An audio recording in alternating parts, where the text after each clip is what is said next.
Hey guys, tonight we begin a journey that will shatter everything you think you know about Halloween. Right now, millions of Americans are planning costumes and buying candy, but what if I told you that the jack-o'-lantern on your porch connects you to a 2,000-year-old ritual so terrifying that early Christians spent centuries trying to erase it from history, and failed? What if trick-or-treating was once children literally begging for the souls of the dead? Tonight, we uncover the real Halloween, and trust me, it's nothing like what Disney taught you. Before we dive into this mind-blowing mystery, hit that subscribe button if you're ready to have your world turned upside down tonight. And I'm curious, are you watching this tucked in bed, or are you that rebel who watches bedtime stories while folding laundry? Drop a comment, I genuinely read every single one. Now let's dim those lights and travel back to ancient Ireland. Picture this, 500 BCE, misty Irish hills, massive bonfires stretching endlessly into the darkness. The Celts, not romantic movie characters, but tough survivors of brutal winters and constant warfare. But tonight was different. Tonight was Samhain. And on Samhain, the veil between our world and the spirit world didn't just thin, it disappeared. Here's where your spine should start tingling. According to historian Ronald Hutton in The Stations of the Sun, the Celts didn't believe spirits could visit. They believed spirits had to visit. Cosmic law, whether you wanted them or not. Can you imagine sitting down for dinner, but there's an empty chair next to you, and your entire family genuinely believes Uncle Fergus, who died in battle 3 years ago, is sitting right there, eating grandmother's stew? Dr. Nicholas Rogers documents in Halloween, From Pagan Ritual to Party Night, that Celtic families literally set places at dinner tables for their dead relatives. Not spooky to them, just Tuesday. Well, October 31st. But here's what will give you chills. The Druids, not gentle tree huggers, but powerful priest judges who could exile you with a single word, according to Julius Caesar's first-hand accounts, would extinguish every fire in the village, every hearth, every torch, every cooking flame. Out. Complete darkness except for one sacred bonfire visible for miles. Imagine that psychological terror. No electricity, no streetlights. Darkness so complete you can't see your hand. And in that void, with only distant sacred fire glowing, that's when spirits were most active. Now you're probably thinking, how does this connect to buying Snickers at Target? Here's the mind-blowing part. What the Celts accidentally created was the world's first psychological horror experience. So powerful it survived the Roman Empire, the Catholic Church, Puritan bans, and somehow became America's second largest commercial holiday. We're talking about a 2,000-year-old tradition that refused to die. Think about this. Americans will spend over $12 billion this Halloween. $12 billion. More than some countries' entire GDP. All celebrating a holiday most people couldn't accurately explain if their lives depended on it. But wait, there's more that'll blow your mind. Those costumes? The Celts believed that on Samhain, if you disguised yourself properly, you could cross between worlds. They dressed as spirits not for fun, but as spiritual camouflage, according to Celtic mythology expert Dr. Princius McKenna in Celtic Mythology. They were trying to become invisible to dangerous spirits by cosplaying as other spirits. Sound familiar? Every October 31st, millions of American children put on costumes and wander the darkness, asking strangers for treats. We call it trick-or-treating. We're actually participating in a watered-down Celtic protection ritual. And here's what's absolutely magical. According to FBI statistics, Halloween night has one of the lowest crime rates of the entire year. It's like the whole community agrees to suspend normal rules and protect each other's kids. There's something almost supernatural about that, isn't there? But here's what nobody tells you about those original Celtic traditions. The food left for spirits wasn't just for beloved grandparents. They set out offerings for angry spirits, violent deaths, unfinished business, vengeful souls who might want payback. Are you starting to see the pattern here? Every single modern Halloween tradition, from orange and black colours to telling ghost stories, has a specific documented historical origin, tracing directly back to those misty Irish hills where our ancestors believed that once a year, death itself took a holiday. But how did a solemn Celtic religious ceremony transform into a children's candy festival? How did it survive Roman conquest, Christian conversion, and ocean crossings to become so embedded in American culture that we literally cannot imagine October without it? That transformation took centuries of cultural warfare, religious politics, and human migration. And our next chapter begins with the most powerful empire in human history deciding that Celtic traditions were too dangerous to ignore. Because when the Romans arrived in Celtic lands, they didn't just want to conquer territory, they wanted to conquer souls. And what happened next would change Halloween forever, setting up a cultural battle that's still being fought in American schools and churches today. The Romans had their own festival of the dead, and when it collided with Samhain, it created something entirely new, something that would eventually cross an ocean and become the holiday that makes your neighbours spend hundreds of dollars on plastic skeletons. But that's a story that involves Roman gods, medieval Christian politics, and one of history's most successful cover-ups. The Romans weren't just empire builders, they were cultural vampires. When they encountered something they couldn't conquer through force, they absorbed it, transformed it, and made it their own. And when Roman legions first witnessed Celtic Samhain festivals around 43 CE, they didn't see primitive superstition. They saw something that could enhance their own power. But here's what's absolutely fascinating. The Romans already had their own festival of the dead. 2 of them, actually.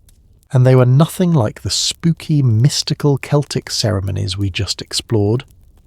According to classical historian Mary Beard in Speak You Are, A History of Ancient Rome, the Romans celebrated Lemuria in May, a festival specifically designed to appease angry spirits called lemures. But unlike the Celts, who welcomed all spirits on Samhain, the Romans were terrified of their dead. Lemuria wasn't a family reunion with ghosts, it was spiritual pest control. Picture this. Roman fathers would wake up at midnight, walk barefoot through their homes, and throw black beans over their shoulders while chanting, "With these beans, I redeem me and mine." They believed this would literally buy off hostile spirits. It's like paying protection money to the mob, except the mob was made up of your deceased relatives who might be holding grudges.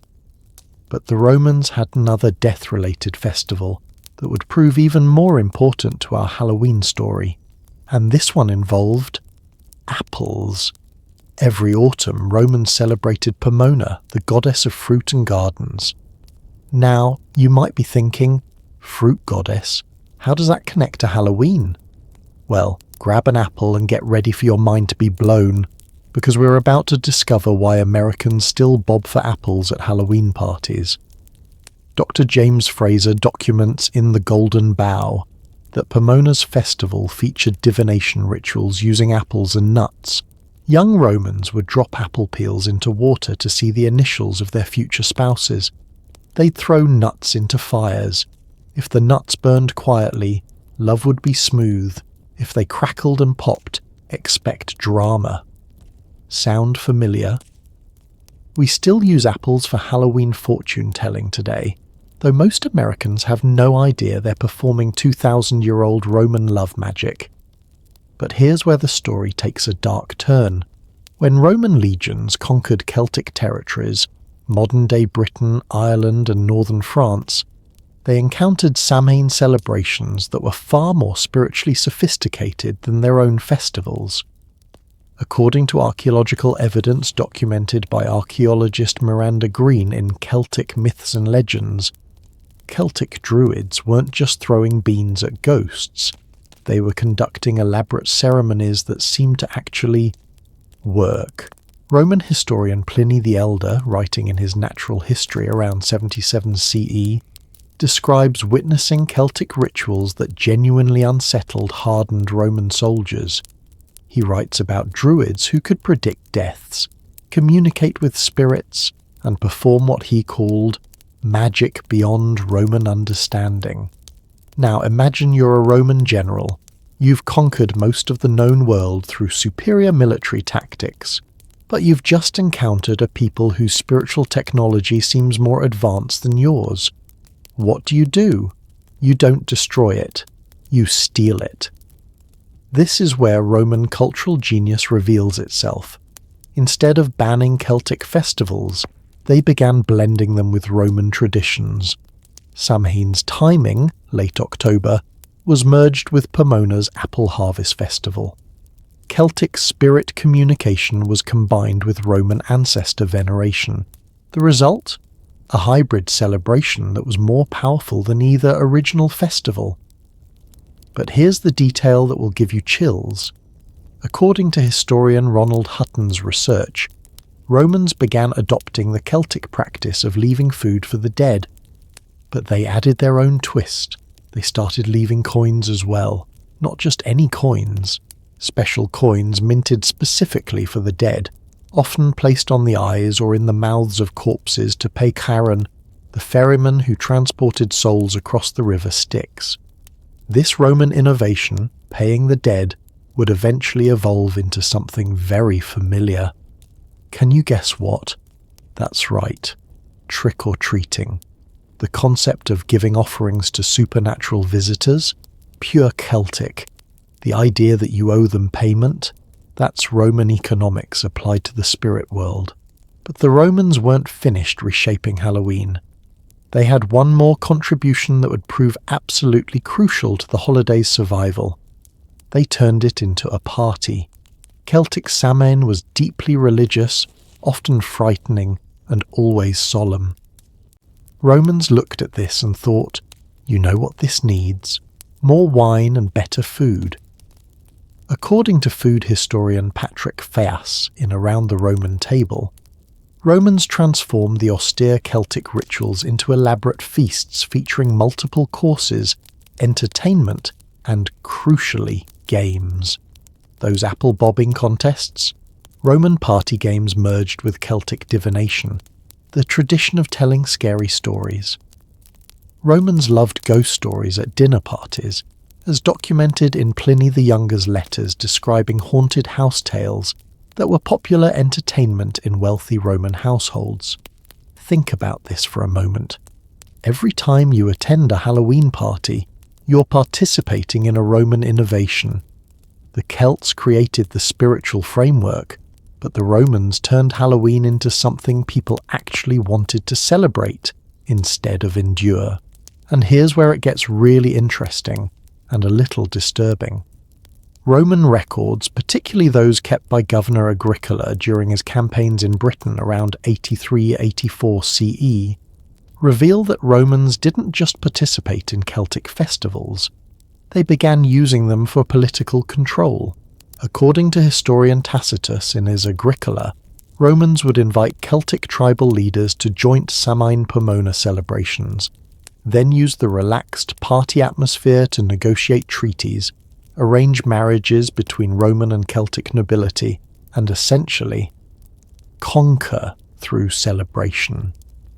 It was cultural warfare disguised as religious tolerance, brilliant, terrifying, and completely effective.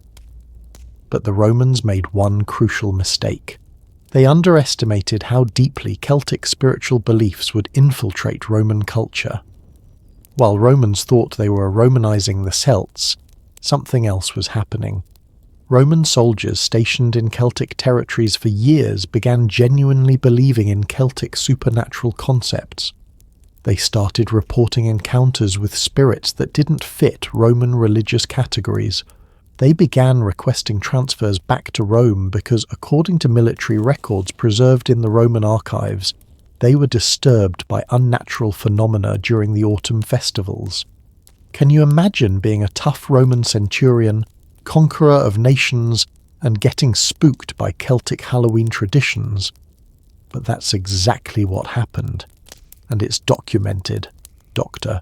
Miranda Green's archaeological research reveals that Roman military camps in Celtic territories show evidence of hybrid Roman Celtic shrines, with offerings that combine Roman coins and Celtic ritual objects.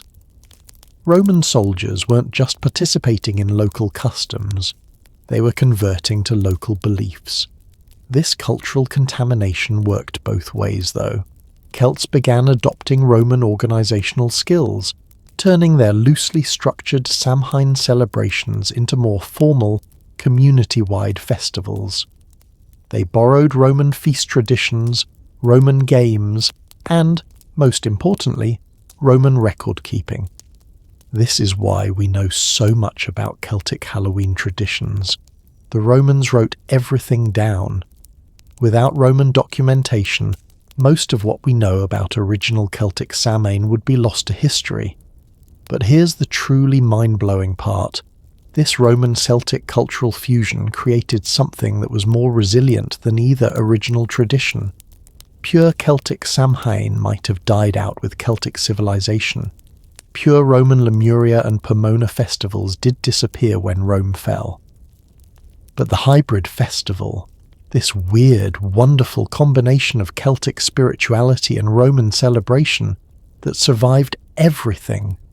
It survived because it satisfied both spiritual needs and social desires. It honoured the dead while entertaining the living. It maintained religious significance while providing community fun. The Romans accidentally created the perfect cultural survival mechanism, and Romans weren't the only ones who noticed. Early Christian missionaries, arriving in these Roman Celtic territories around the 2nd and 3rd centuries CE, encountered something they'd never seen before, a pagan festival that people genuinely loved participating in, not just tolerated, loved. Most pagan traditions could be suppressed through fear, bribery, or replacement. But this hybrid Roman-Celtic Halloween, it was like trying to ban Christmas morning. People would rather hide their celebration than give it up. Which brings us to one of the most fascinating religious conflicts in human history. Because when Christianity decided to take on Halloween, they weren't just fighting Celtic paganism or Roman polytheism. They were fighting something new, something that combined the spiritual depth of ancient tradition with the social appeal of a really good party.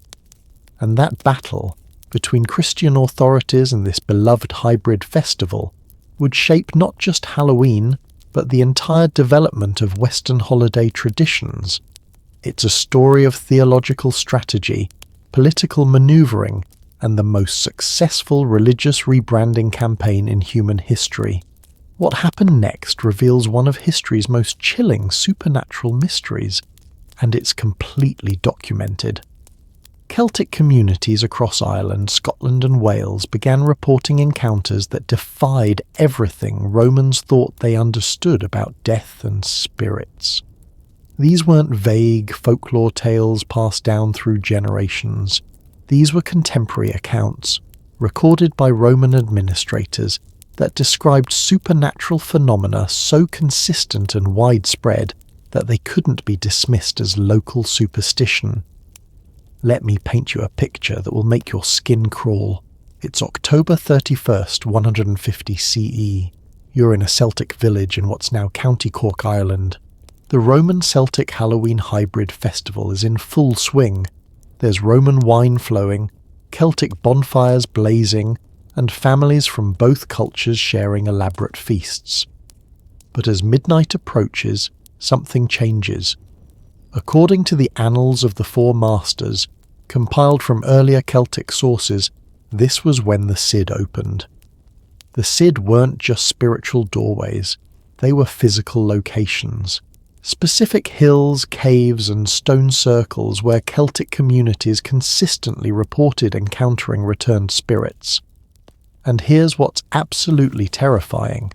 Roman surveyors and engineers, the most practical, skeptical people in the ancient world, began documenting these same phenomena at the exact same locations.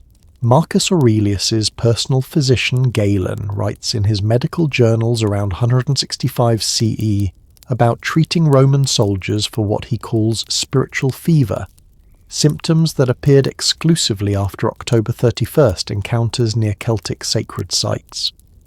These soldiers reported identical experiences: sudden temperature drops, voices speaking in unknown languages, and figures that appeared solid but cast no shadows.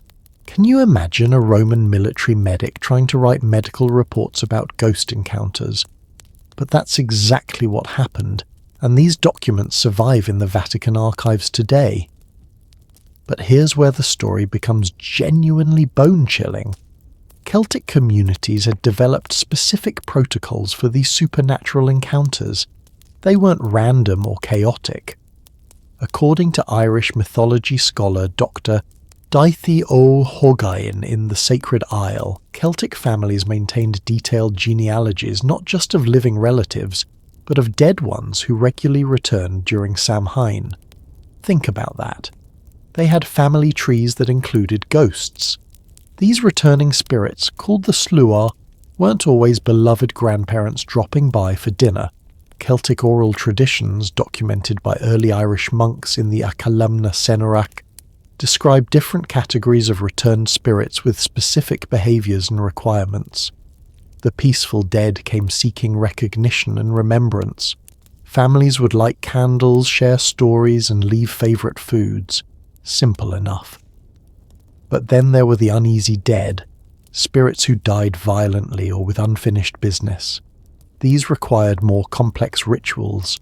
According to the Lebo Gabala Aaron, families would actually negotiate with these spirits, offering specific actions or promises in exchange for peaceful rest. And finally, there were the angry dead, the spirits who returned not for comfort, but for justice or revenge. Dr. Patricia Lissart's research in The Banshee, the Irish Death Messenger documents accounts of spirits who would return during Samhain to expose murderers, reveal hidden crimes, or deliver messages that led to the resolution of legal disputes. These weren't metaphorical visitations. Celtic law courts would actually hear testimony about supernatural revelations and sometimes base legal decisions on spirit communications. Can you imagine a court system that officially recognized ghost testimony? But that's exactly what existed in Celtic society, and Roman legal scholars were fascinated by its effectiveness. Here's a detail that will give you nightmares. Celtic communities developed a practice called corpse roads, specific paths that funeral processions had to follow to burial sites. But according to folklore documented by Irish antiquarian John O'Donovan in his 19th century surveys, these roads weren't just for the living. Celtic families believed that spirits would retrace these exact paths during Samhain returns. So Celtic villages would actually clear and maintain special roads for ghosts. Roman engineers, with their obsession for infrastructure, became fascinated by these corpse roads. They began mapping them, studying their construction, and, according to archaeological evidence found by Dr. Fintan O'Toole at University College Dublin, Romans started incorporating these spiritual highways into their own road networks. Think about this. Some European roads that exist today were originally designed to accommodate both living traffic and supernatural commuters. But the most terrifying aspect of Celtic supernatural beliefs was their understanding of spiritual predators. Unlike Roman spirits, who were mostly concerned with their own unfinished business, Celtic tradition included entities that actively hunted the living. The Dullahan, headless horsemen who collected souls, the Bean Cedar, spirits who announced impending deaths through otherworldly wails, and most frightening of all, the cat Seath, massive cat-like creatures that would steal souls from the recently deceased before proper funeral rites could protect them. According to Scottish folklorist Alexander Carmichael's collection, Carmina Gadelica, Celtic families had elaborate protection rituals for Samhain night. They would salt doorways, burn specific herbs, and maintain continuous fires until dawn, not for atmosphere, but for literal survival. These weren't quaint folk customs, these were emergency protocols. And here's what Roman observers found most disturbing. These protection rituals seemed to work. Roman military reports, preserved in the British Museum's papyrus collection, describe Celtic communities that followed traditional Samhain protection procedures, experiencing significantly fewer unexplained deaths, mysterious illnesses, and what Romans termed night disturbances, compared to communities that had abandoned these practices. This created a fascinating problem for Roman administrators. They were practical people. If Celtic supernatural procedures produced measurable results, shouldn't Romans adopt them? But if they adopted them, weren't they admitting that Celtic religious beliefs were superior to Roman ones? Roman governor Agricola's solution, documented in Tacitus's Agricola, was brilliant political maneuvering. He didn't officially endorse Celtic supernatural beliefs. Instead, he reclassified them as local medical practices and regional security procedures. Suddenly, Celtic protection rituals became Roman public health policy. But this created an unexpected consequence that would change Halloween forever. When you remove the religious context from supernatural protection rituals, what remains? The actions without the meaning. The salt, the herbs, the fires, the masks, the offerings, but stripped of their spiritual significance. This is how Halloween traditions survived the fall of both Celtic civilization and Roman Empire. They weren't preserved as religious practices. They were preserved as cultural habits that people continued because they always had. Roman families in Celtic territories began teaching their children to salt doorways on October 31st, not because they believed in Celtic spirits, but because it was simply what civilized people did on that date. They carved faces into vegetables and left food offerings not as religious ceremonies, but as social customs that everyone followed. This cultural camouflage would prove absolutely crucial when Christianity arrived in force.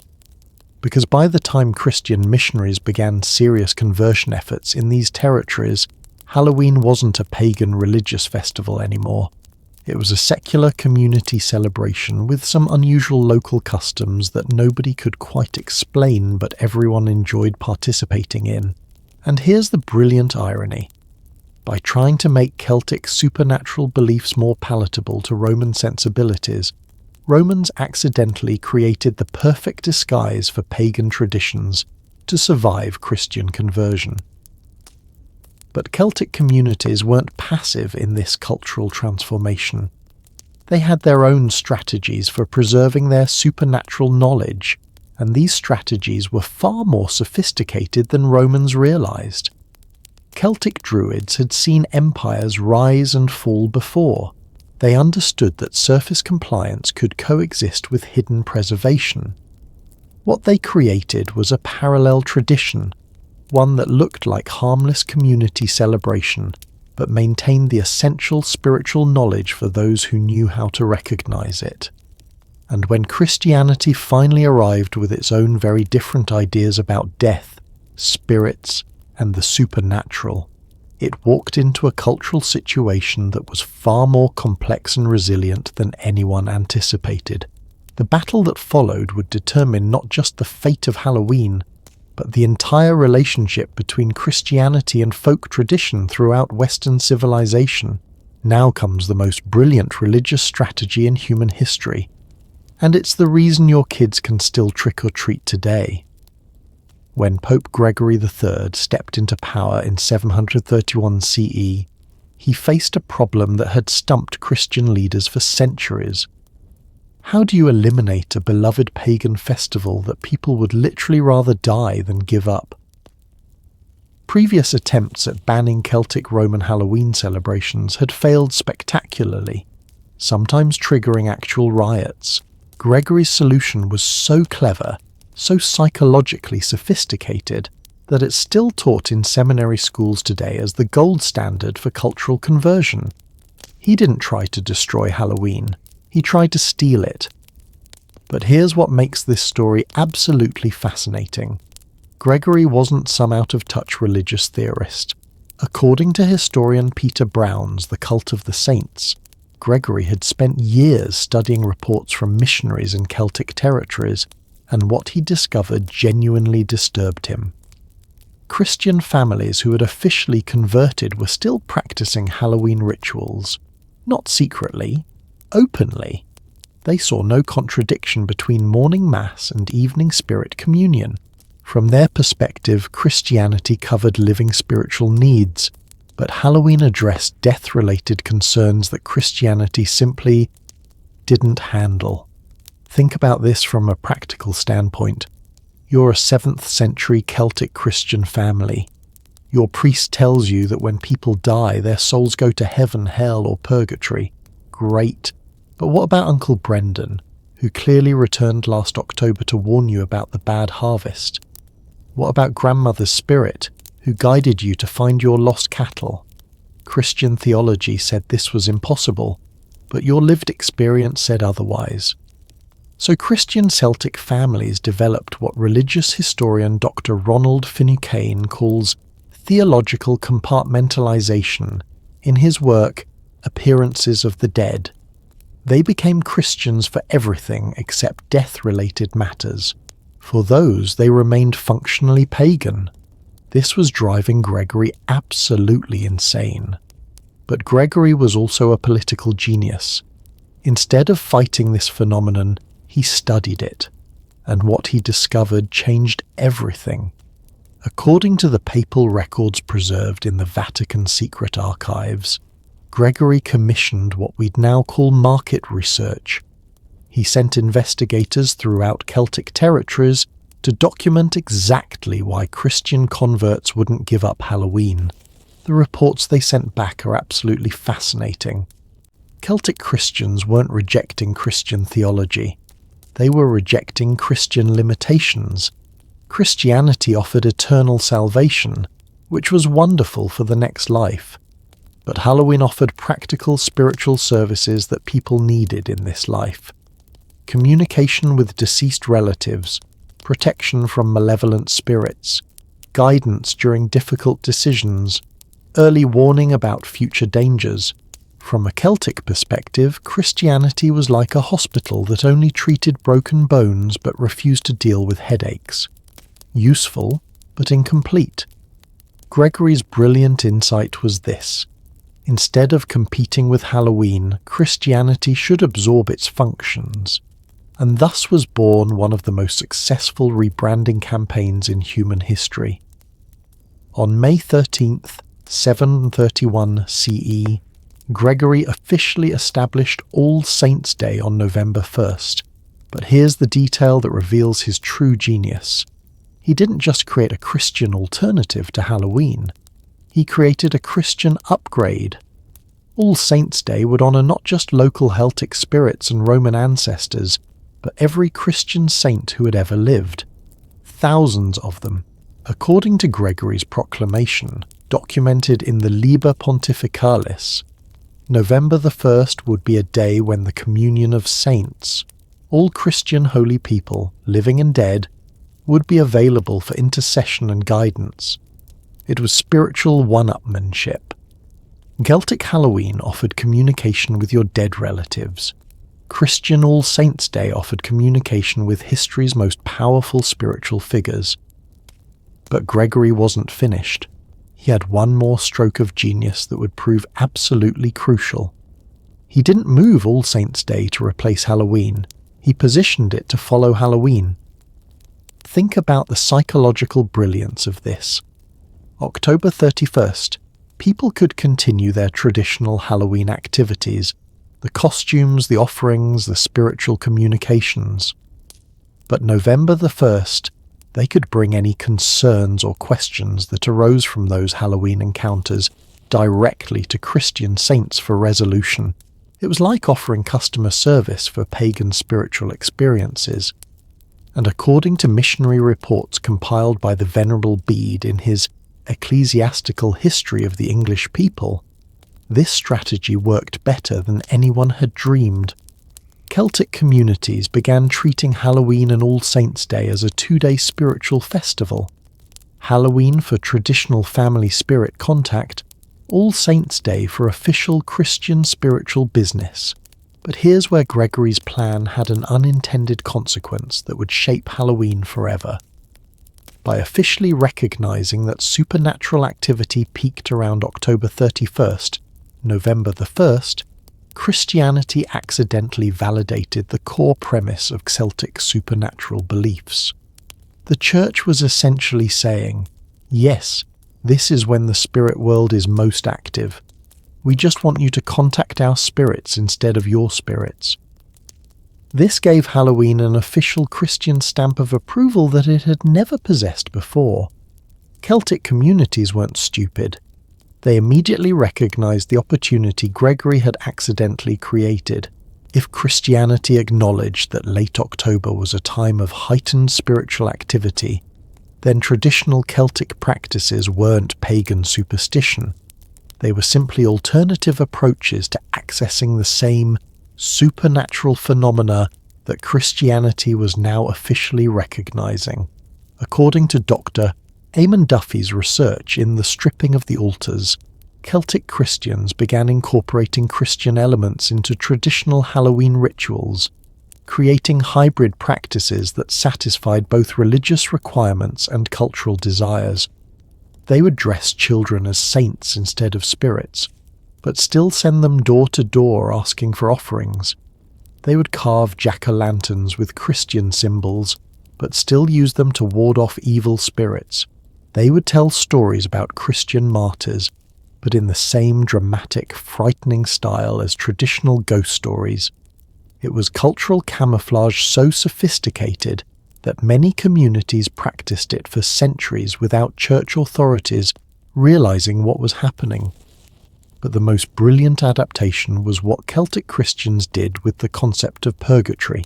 Early Christian theology taught that souls went to heaven, hell, or purgatory, a middle state where they waited for final judgment. Celtic Christians seized on this concept and essentially argued, well, if souls in purgatory can benefit from our prayers and good works, surely they can also communicate with us to let us know what kind of help they need. Suddenly, Halloween spirit communication wasn't pagan necromancy. It was Christian charity work. Father Augustine of Canterbury, writing around 750 CE, documents his frustration with Celtic Christians who insisted that their Halloween spiritual encounters were actually prayer sessions with purgatory residents. From their perspective, they weren't conjuring spirits. They were providing customer service for souls awaiting judgment. Church authorities found this argument surprisingly difficult to refute theologically. But here's what makes this story even more incredible. Gregory's strategy worked so well that other pagan festivals throughout Europe began receiving similar Christian upgrades. Spring fertility festivals became Easter celebrations. Winter solstice festivals became Christmas. Summer harvest festivals became saints' feast days. Gregory had accidentally invented the blueprint for Christian cultural conquest, and Halloween was the test case that proved it could work. But there was one element of traditional Halloween that proved impossible for Christianity to absorb or control: the costumes and masks. Celtic and Roman Halloween traditions included elaborate disguises that allowed people to temporarily become other beings: spirits, animals, gods, or monsters. This wasn't just dress up. According to Celtic belief systems documented by historian Miranda Green in Celtic Art, wearing these costumes allowed people to access supernatural powers and protections. Christianity had no theological framework for this kind of spiritual transformation. Christian identity was supposed to be fixed and permanent. You were a Christian soul, created by God, with a specific purpose and nature. The idea that you could temporarily become something else was fundamentally incompatible with Christian anthropology. So church authorities tried to ban Halloween costumes entirely. And that's when they discovered just how deeply beloved this tradition really was. Celtic communities would give up almost anything to maintain good relationships with Christian authorities, but they would not give up Halloween costumes. According to missionary reports preserved in the archives of Canterbury Cathedral, attempts to ban Halloween disguises triggered the fiercest resistance Christians had encountered since the conversion process began. People would literally risk excommunication rather than stop dressing up on October 31st. This forced church authorities to make a crucial compromise that would define Halloween for the next 1,000 years. They couldn't ban costumes, but they could try to control what kinds of costumes were acceptable. Christian Halloween costumes would represent saints, angels, and biblical figures. Pagan costumes representing spirits, monsters, and supernatural creatures would be discouraged. But here's the beautiful irony that reveals the true genius of ordinary people. Celtic communities embraced this compromise publicly while subverting it privately. They began creating costumes that looked like Christian figures from a distance, but incorporated subtle pagan elements that would be recognizable to community members who knew what to look for. A saint costume might include specific colours or symbols that identified Celtic deities. An angel costume might incorporate design elements from traditional spirit disguises. A biblical figure might carry props that had dual religious meanings. It was spiritual code switching, and it allowed Halloween costume traditions to survive completely intact under the camouflage of Christian acceptability. What emerged from this centuries-long negotiation between Christianity and Halloween was something entirely new. A holiday that satisfied both religious authorities and popular culture, that honoured both Christian saints and ancient spirits, that combined theological respectability with supernatural excitement. But this delicate balance was about to face its greatest test. Because as Christianity consolidated its power throughout Europe, it would develop new ideas about spiritual purity, demonic influence, and the proper relationship between Christians and supernatural forces. And those new ideas would transform Halloween from a carefully managed church compromise into something far more controversial and far more recognizable as the holiday Americans celebrate today. Everything changed when Christianity got its first taste of real political power, and suddenly decided that Halloween wasn't charming folklore anymore. It was demonic warfare. By 1000 CE, the Catholic Church had transformed from a persecuted minority into the dominant political force in Western Europe. And with that power came a terrifying new theological development: the systematic demonization of anything that couldn't be completely controlled. The turning point came with a document that would reshape Halloween forever. Pope Sylvester Secund's Epistolae, written in 999 CE, where he declared that any supernatural encounter not explicitly Christian in origin was, by definition, demonic deception. Think about the implications of this. For 3 centuries, Christianity had carefully negotiated with Halloween traditions, finding ways to coexist and even cooperate. Suddenly, the same spiritual communications that were previously considered harmless folk customs became evidence of Satan's influence. But here's what makes this story absolutely fascinating, and more than a little ironic. The very success of Gregory III's Halloween strategy had created a new problem for church authorities. By officially recognizing that supernatural activity peaked around October 31st, Christianity had accidentally validated the reality of non-Christian spiritual phenomena. Now they had to explain why these phenomena existed if they weren't divinely approved. Their solution? Everything supernatural that wasn't explicitly Christian must be diabolic. According to medieval historian Geoffrey Burton Russell in Witchcraft in the Middle Ages, this theological shift transformed Halloween from a managed cultural compromise into an active battleground between good and evil. Suddenly, Celtic families who had been peacefully practicing hybrid Christian-pagan Halloween traditions for generations found themselves accused of consorting with demons. The same spirit communications that their grandparents had brought to Christian priests for blessing were now considered evidence of witchcraft. And the church had a solution for witchcraft: confession, penance, and if necessary, elimination. But here's where medieval Christians proved they were far more clever than their religious authorities anticipated.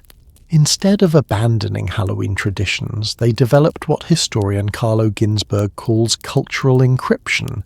In his groundbreaking work, The Cheese and the Worms, medieval communities began practicing a sophisticated form of religious doublespeak that allowed them to maintain Halloween customs, while providing plausible Christian explanations for everything. Take the practice of leaving food offerings for spirits. When questioned by church authorities, families would explain that they were leaving food for poor Christian souls in purgatory who might benefit from earthly charity. Technically Christian, actually pagan, completely defensible.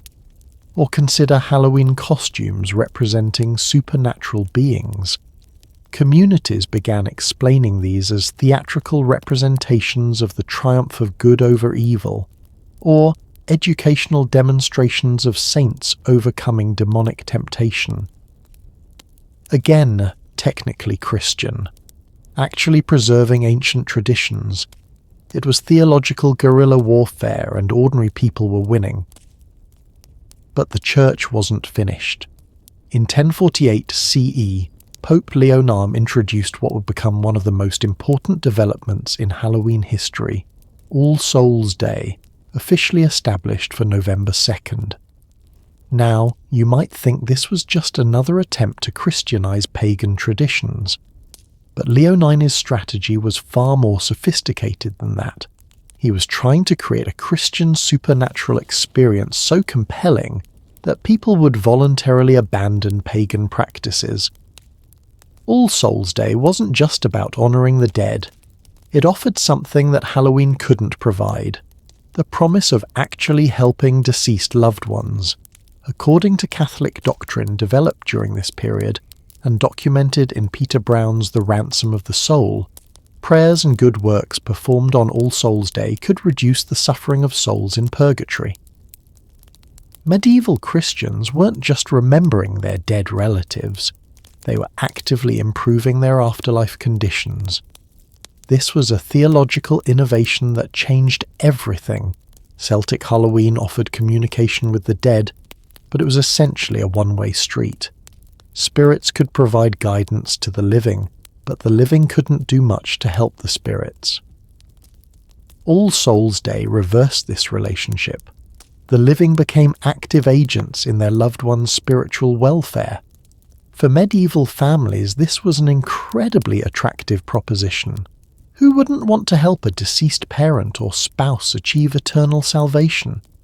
And the church made participation irresistible by offering what medieval historian Jacques Le Goff calls spiritual mathematics in The Birth of Purgatory. Specific calculations for how much prayer and charity would reduce a soul's time in purgatory. Pray 10 Hail Marys. Reduce grandmother's purgatory sentence by 6 months. Give alms to the poor. Cut Uncle Patrick's suffering by a year. Attend special All Souls' Day Mass. Provide immediate relief for any family member currently in purgatory. It was spiritual economics, and it was brilliant marketing. But here's what church authorities didn't anticipate. Medieval Christians didn't abandon Halloween for All Souls' Day. They combined them into a 3-day spiritual festival that was more powerful than either original celebration.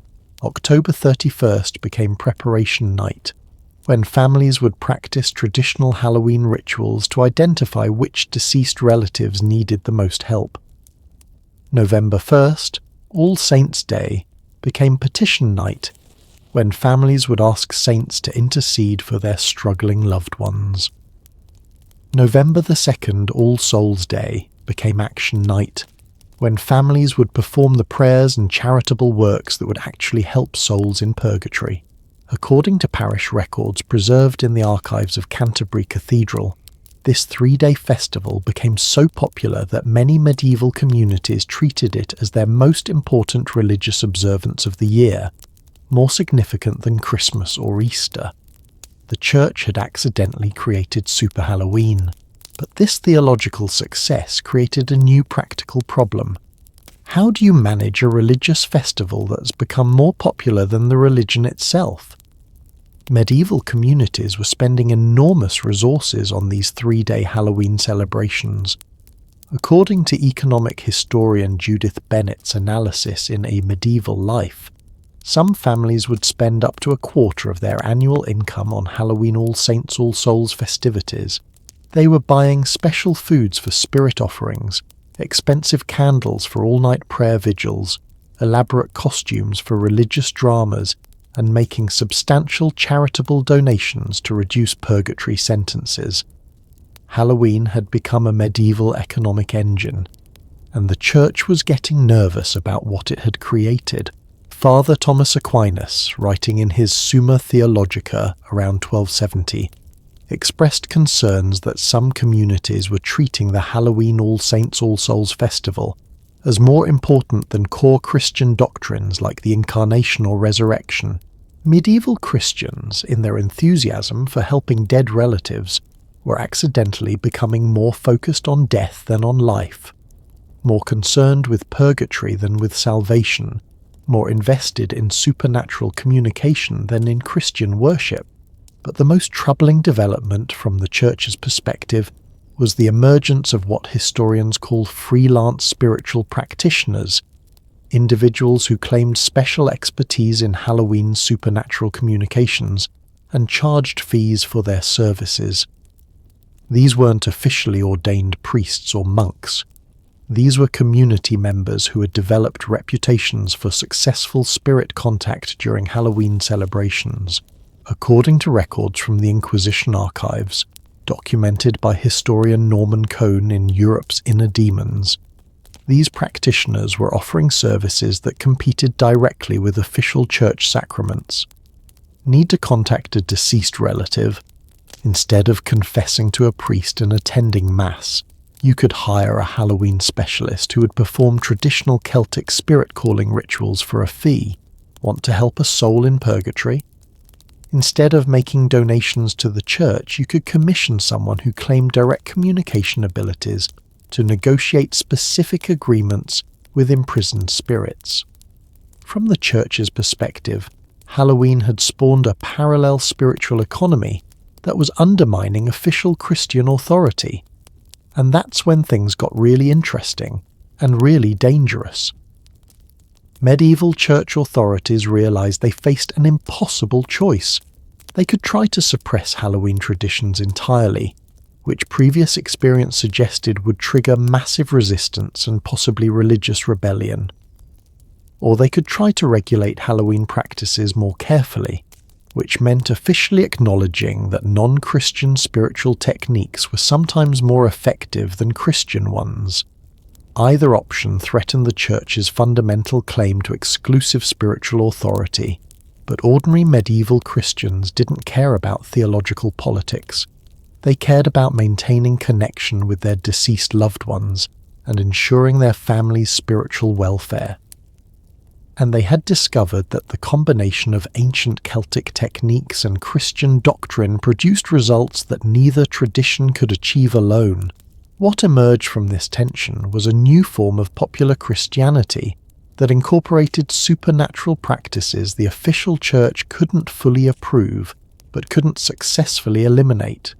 It was Christianity with a Halloween heart, officially orthodox but practically magical. And this hybrid tradition was about to face its greatest challenge yet, because medieval Europe was approaching an era of religious reform, political upheaval, and cultural transformation that would force every Christian community to choose between official doctrine and beloved traditions. The Protestant Reformation was coming, and it would have very strong opinions about Halloween's supernatural Christianity. Here's where our story takes its most dramatic turn and reveals the true genius behind the name we still use today. In 1215, Pope Innocent III made a declaration that would accidentally give Halloween its modern identity. During the Fourth Lateran Council, he officially designated November 1st as All Hallows Day, hallow being the Middle English word for saint. The evening before became All Hallows Even, which medieval tongues quickly shortened to All Hallows E'en, and eventually Halloween. But this wasn't just a naming ceremony. According to papal records preserved in the Vatican archives, Innocent III was implementing what medieval historian Caroline Walker Bynum calls spiritual standardization in her work Wonderful Blood. The Church was attempting to create uniform religious practices across all Christian territories, eliminating regional variations that had allowed Halloween's pagan elements to survive. The plan was brilliant in its simplicity. Create such compelling Christian alternatives to pagan practices that people would voluntarily abandon their old traditions. All Hallows Eve would become a night of solemn prayer and fasting in preparation for honouring the saints. No costumes, no supernatural communications, no offerings to spirits. Just quiet Christian devotion focused entirely on official church doctrine. And for about 50 years, it actually seemed to be working. Medieval parish records from across Europe, documented by historian Eamon Duffy in The Stripping of the Altars, show that many communities initially embraced the new, purified All Hallows Eve. Churches reported increased attendance at evening prayer services. Families gathered for Bible readings instead of spirit communications. Children learned stories about saints instead of ghost tales. Halloween was becoming genuinely Christian, but then something unexpected happened that reveals the absolutely indomitable power of cultural tradition. The bubonic plague arrived in Europe.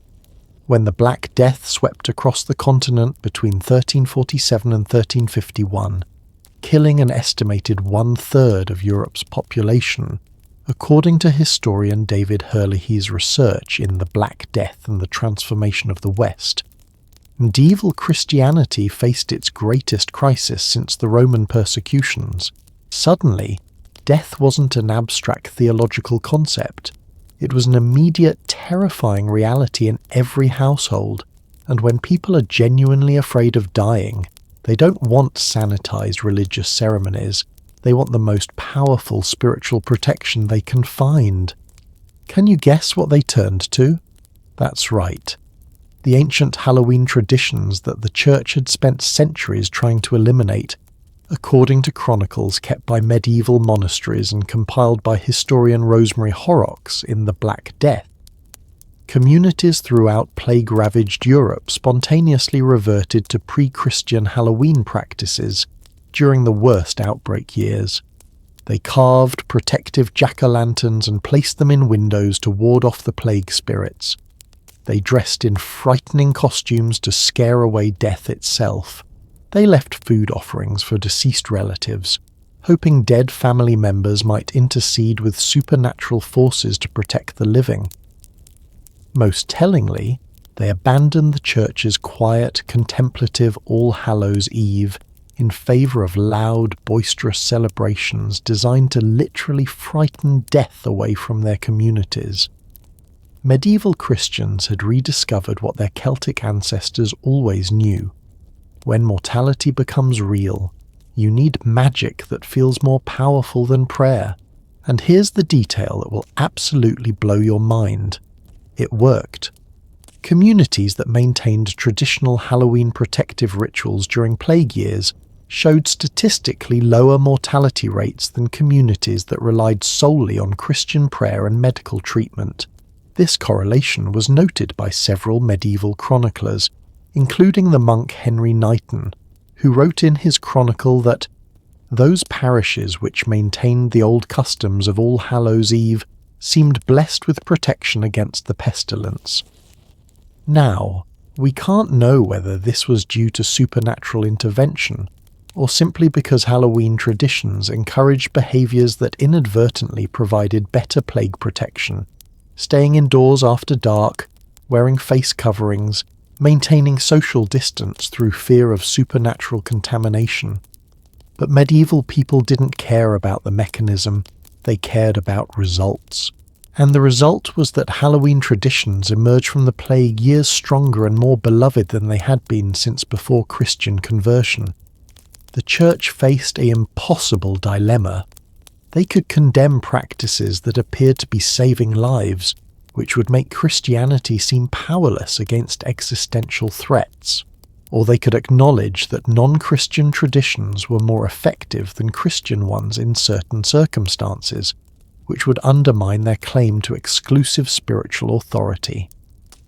Church authorities chose a third option that would prove absolutely crucial to Halloween's survival: strategic ignorance. According to historian Barbara Tuchman's analysis in A Distant Mirror, medieval church leaders began treating Halloween traditions as folk customs rather than religious practices. This subtle distinction allowed communities to maintain their beloved traditions while giving church authorities plausible deniability about officially endorsing pagan rituals. Suddenly, carving jack-o'-lanterns wasn't devil worship, it was seasonal decoration. Wearing supernatural costumes wasn't spiritual transformation, it was community theatre.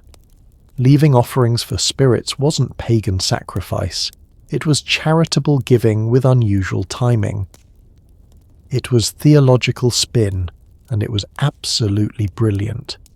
But this compromise created something entirely new in Christian culture: the concept of secular traditions that existed alongside religious ones without competing with them. Medieval communities began developing what anthropologist James Scott calls hidden transcripts in his work Domination and the Arts of Resistance, public behaviours that satisfied official requirements while preserving unofficial meanings for community insiders. All Hallows Eve church services would feature sermons about saints overcoming demons. But after church, families would engage in traditional spirit communication rituals, now framed as honouring Christian souls in purgatory. Children would perform religious plays about biblical figures during official celebrations. But their costumes would incorporate ancient protective symbols that older community members still recognized and understood.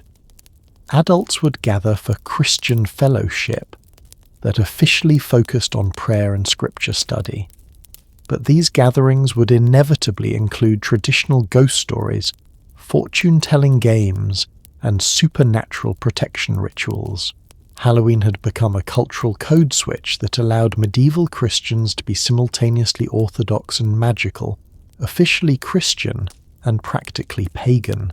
And this system worked so well that it spread throughout medieval Europe, creating regional variations that reflected local pre-Christian traditions while maintaining enough Christian elements to avoid church persecution.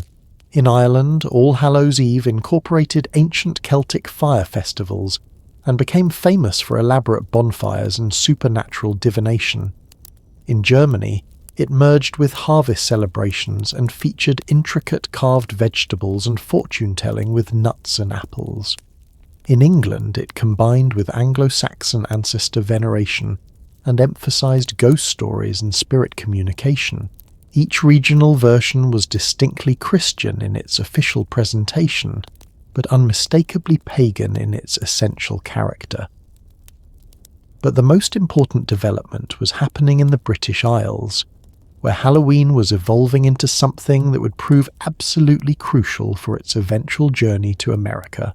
Medieval British communities began developing what historian Ronald Hutton calls performative charity, the practice of linking Halloween supernatural traditions to social welfare activities. Instead of simply leaving food offerings for spirits, communities began organising soul cakes distributions where families would bake special breads to give to poor children who went door to door on All Hallows Eve singing prayers for the dead. It was proto-trick or treating with an explicitly Christian charitable purpose. According to records from medieval guilds preserved in British municipal archives, these souling expeditions became major community events that combined supernatural protection, Christian charity, and social entertainment in ways that satisfied both religious authorities and popular culture. Children would dress as angels, saints, or souls in purgatory, costumes that were technically Christian but practically indistinguishable from traditional spirit disguises. They would visit every household in the community, offering prayers for deceased family members in exchange for food, coins, or small gifts. From the church's perspective, this was admirable Christian charity that encouraged prayer for the dead and care for the poor. From the community's perspective, this was traditional Halloween spirit communication disguised as Christian service. It was cultural fusion so sophisticated that it satisfied everyone while betraying no one. And these British souling traditions were about to encounter the greatest cultural disruption in Christian history, because the Protestant Reformation was approaching, and Protestant theologians would have very different ideas about saints, spirits, purgatory, and the proper relationship between Christians and supernatural traditions. The collision between Halloween's carefully constructed medieval compromises and Protestant theological reform would create cultural shockwaves that would ultimately send Halloween across the Atlantic Ocean to America. Medieval Halloween's carefully constructed peace was about to be shattered by the most radical religious revolution in Christian history, and it would leave Halloween fighting for its very survival. When Martin Luther nailed his 95 Theses to the Wittenberg Castle church door in 1517, he wasn't just challenging papal authority, he was declaring war on the entire supernatural framework that had allowed Halloween to survive for centuries. And Luther had very specific, very harsh opinions about All Hallows Eve traditions.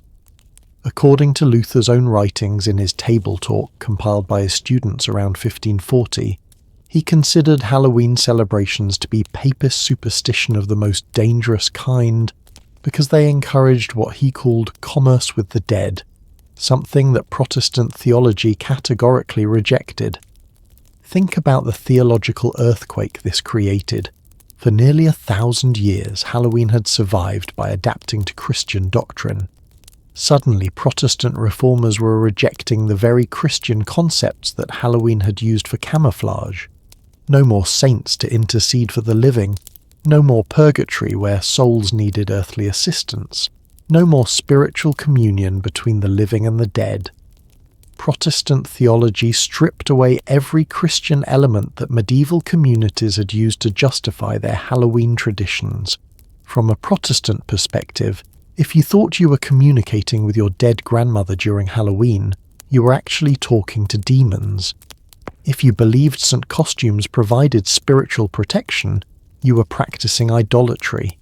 If you left food offerings for souls in purgatory, you were wasting resources on non-existent destinations. Halloween wasn't just wrong according to Protestant doctrine, it was spiritually dangerous, and Protestant reformers had the political power to do something about it. According to historian Eamon Duffy's research in The Voices of Morbath, Protestant authorities throughout Northern Europe began systematic campaigns to eliminate Halloween celebrations entirely. They weren't trying to reform or Christianize these traditions, they were trying to erase them. In England, Protestant authorities under Edward VI passed laws in 1549 specifically targeting superstitious practices associated with All Hallows Eve, including fines for families caught leaving food offerings, jail time for individuals organising community Halloween celebrations, and confiscation of property for repeated violations. But here's where the story reveals the absolutely indomitable spirit of ordinary people. Instead of abandoning Halloween, communities throughout Protestant territories began practicing what historian Christopher Marsh calls religious resistance through cultural preservation in his work Popular Religion in 16th Century England. English families couldn't openly celebrate All Hallows Eve anymore, but they could organise harvest festivals that happened to fall on October 31st and included traditions that seemed suspiciously similar to banned Halloween practices. Scottish communities couldn't officially practice Celtic Samhain rituals, but they could celebrate Nutcrack Night featuring fortune-telling games with nuts and apples that were identical to traditional Halloween divination. Irish families couldn't leave offerings for souls in purgatory, but they could practice hospitality for travellers that involved setting out food on October 31st for any strangers who might need assistance during their journeys. It was cultural camouflage so sophisticated that Protestant authorities often couldn't prove that banned Halloween practices were actually taking place, even when entire communities were obviously participating in thinly disguised versions of traditional celebrations. But the most brilliant adaptation was happening in England, where communities developed what would become the direct ancestor of American trick-or-treating. Since Protestant theology rejected the concept of helping souls in purgatory through earthly charity, English communities reframed their traditional souling practices as simple, poor relief with convenient timing. According to records from English parish councils preserved in local archives and analysed by historian Steve Hindle in On the Parish, communities began organising winter charity programmes that encouraged children to visit households on October 31st, asking for donations to help poor families prepare for the harsh months ahead. Children would still dress in costumes, now explained as dramatic representations to encourage charitable giving. They would still go door to door asking for food and coins, now justified as organised community welfare. They would still sing traditional songs and perform traditional rituals, now described as entertainment to thank generous donors. From Protestant authorities' perspective, this looked like admirable Christian charity with some unusual theatrical elements. From community perspectives, this was traditional Halloween perfectly preserved under the protective cover of acceptable Protestant social service. The theological content had been stripped away, but every single practical element of Halloween survived intact.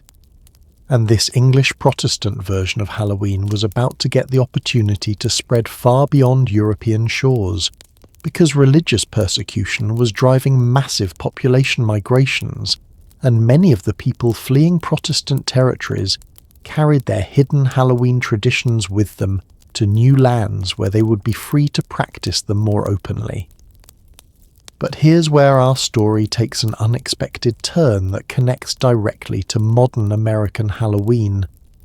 The most successful Halloween preservation didn't happen in Protestant countries that were trying to eliminate it.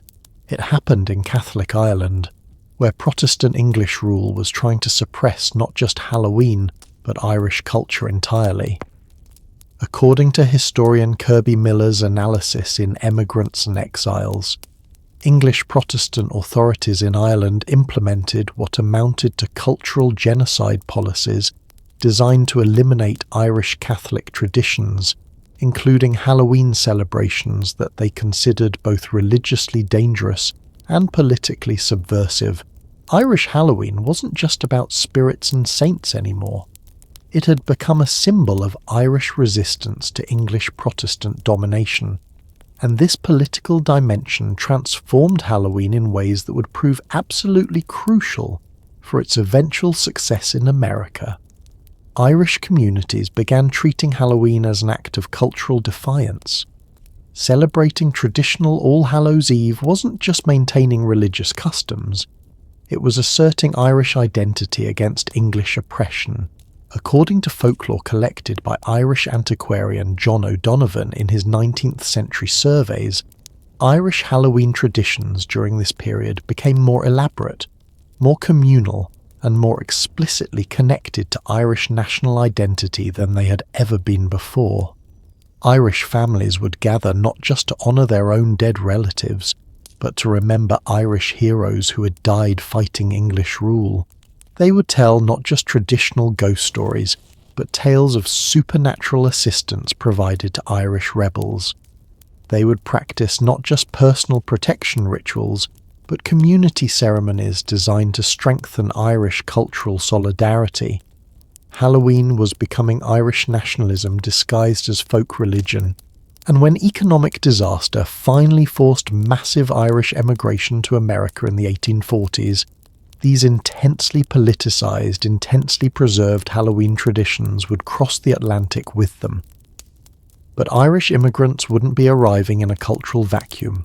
They would be entering a complex American religious landscape where different Protestant denominations had very different attitudes towards supernatural traditions, where regional cultures had developed their own hybrid practices, and where the concept of religious freedom was creating unprecedented opportunities for cultural experimentation.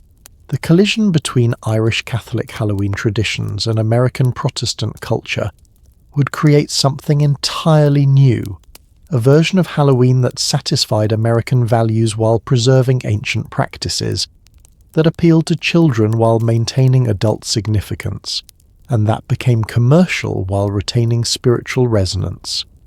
But that transformation wouldn't happen automatically or peacefully. Irish immigrants would face intense religious and cultural hostility from Protestant Americans who saw Halloween not as harmless fun, but as evidence of dangerous foreign superstition that threatened American Protestant identity. The battle over Halloween's place in American culture would involve everything from religious conflicts to ethnic tensions to economic competition, and the outcome of that battle would determine whether the ancient Celtic festival that began in the misty hills of Ireland could survive in the bustling cities and frontier towns of 19th century America. This is the story of how a devastating famine accidentally delivered Halloween to America and nearly destroyed it in the process.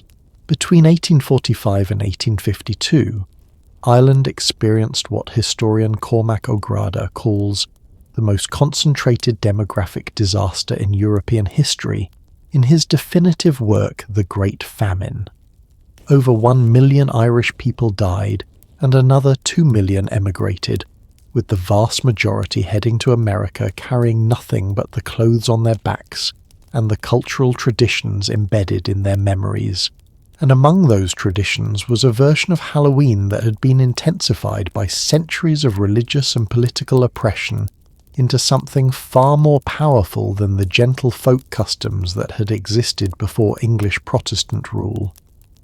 According to immigration records analysed by historian Kirby Miller in Emigrants and Exiles, Irish immigrants weren't just bringing Halloween to America, they were bringing Halloween as cultural survival equipment. These weren't optional folk customs that could be abandoned if they proved inconvenient.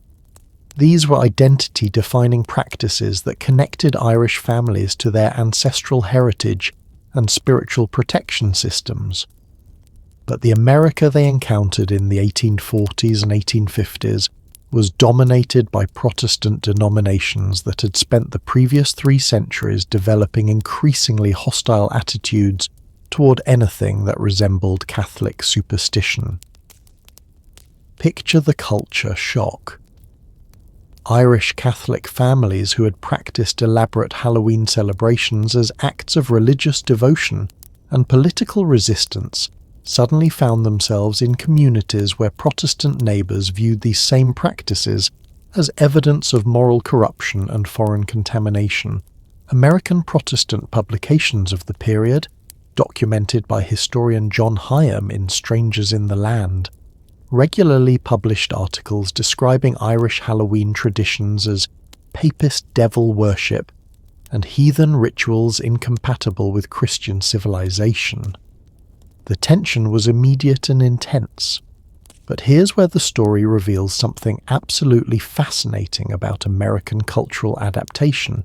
Instead of abandoning their Halloween traditions or retreating into isolated Irish enclaves, Irish immigrants began what anthropologist John Bodnar calls cultural translation in his work The Transplanted, the process of adapting traditional practices to new cultural contexts while preserving their essential meaning.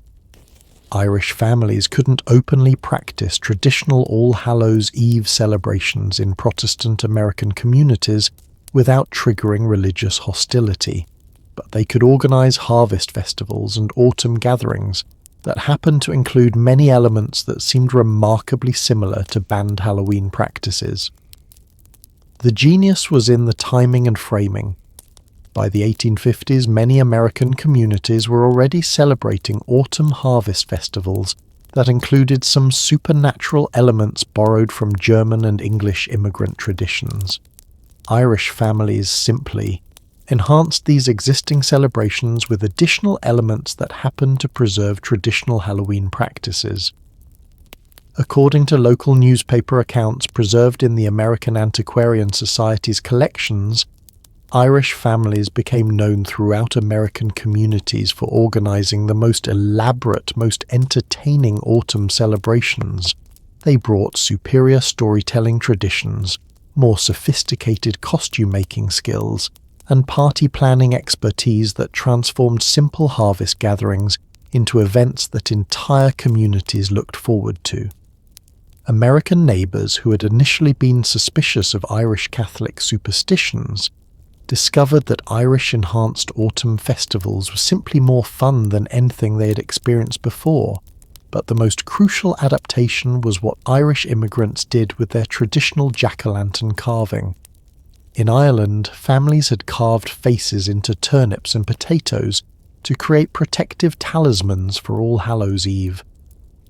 But America offered something that would transform this practice forever: pumpkins.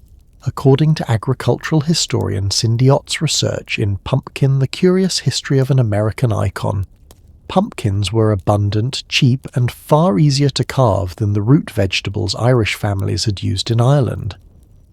Irish immigrants quickly discovered that American pumpkins were perfect for creating larger, more elaborate jack-o'-lanterns than had ever been possible with traditional materials. This wasn't just a practical substitution. It was a technological upgrade that made Halloween more accessible and more appealing to American families. Think about the cultural implications. Irish immigrants had accidentally created a Halloween tradition that was easier, cheaper, and more impressive than anything that had existed before. American neighbors who tried Irish-style pumpkin carving discovered that it was genuinely enjoyable family activity that produced decorations more attractive than traditional autumn displays. Pumpkin jack-o'-lanterns became the gateway drug that introduced Protestant American families to Irish Halloween traditions. But the most important development was happening with Irish children who were attending American schools alongside Protestant classmates. According to educational historian David Tyak's analysis in The One Best System, Irish immigrant children were under enormous pressure to assimilate into American Protestant culture. They couldn't practice traditional Irish Halloween customs at school without facing ridicule or punishment from Protestant teachers and classmates. So Irish children began adapting their traditional Halloween practices into forms that seemed acceptably American, while preserving the essential experiences they provided. Traditional Irish Halloween divination games became party entertainment at American autumn gatherings. Celtic spirit protection rituals became spooky fun that appealed to American children's love of excitement and adventure. Irish supernatural storytelling became ghost stories that American families found thrilling rather than threatening. Irish children were essentially teaching American children how to practice Halloween by reframing ancient Celtic traditions as exciting games and entertainment, and American children loved it.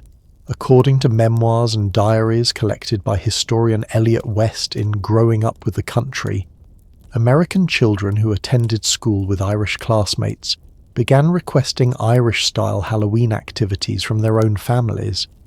They wanted to carve pumpkins like their Irish friends. They wanted to hear scary stories like Irish children told. They wanted to play fortune-telling games that Irish kids had taught them. American parents discovered that Irish Halloween traditions provided something that traditional Protestant autumn celebrations lacked: genuine excitement that children found irresistible. But this cultural exchange was creating an unexpected problem that would threaten Halloween's survival in America. By the 1860s, Irish Halloween traditions had become so popular among American children that Protestant religious leaders were becoming genuinely alarmed about what they saw as the Catholicization of American youth culture. According to sermons preserved in denominational archives and analysed by historian Mark Knoll in America's God, Protestant ministers throughout the Northeast began preaching specifically against Halloween celebrations, warning that Irish traditions were introducing American children to papist superstitions that could undermine their Protestant faith. Some Protestant denominations began organising alternative autumn celebrations designed to provide children with exciting activities that were explicitly Protestant rather than implicitly Catholic. These Reformation Day celebrations honoured Protestant martyrs instead of Catholic saints, and featured Bible-based games instead of supernatural entertainment. It was cultural warfare disguised as children's programming, but Protestant attempts to create alternative Halloween celebrations revealed something crucial about why Irish traditions had become so popular. According to comparative analysis by folklorist Jack Santino in Halloween and Other Festivals of Death and Life, Protestant autumn alternatives consistently failed to generate the same level of childhood enthusiasm as Irish Halloween traditions because they lacked the essential element that made Halloween irresistible: the thrill of controlled danger. Irish Halloween offered children the excitement of encountering supernatural forces while remaining safely protected within community and family structures. Protestant alternatives offered moral instruction and religious education, which were valuable but not thrilling. American children didn't want to learn about Protestant martyrs. They wanted to experience the controlled terror of supernatural encounters that Irish Halloween provided. And American parents, seeing their children's genuine enthusiasm for Irish traditions, began making a choice that would determine Halloween's future in America. They chose their children's happiness over religious purity. According to household accounts and family letters preserved in local historical societies throughout New England, Protestant American families increasingly adopted Irish Halloween traditions despite official religious disapproval, because these practices brought their families together in ways that traditional Protestant celebrations simply couldn't match.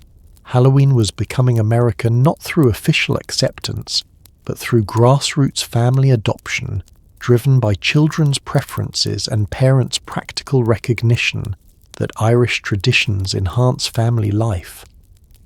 But this unofficial Americanization of Halloween was about to encounter a new challenge that would either destroy it entirely or transform it into something that could survive anything American culture might throw at it. The Civil War was approaching, and wartime social changes would test whether Halloween's appeal was strong enough to survive the most traumatic period in American history.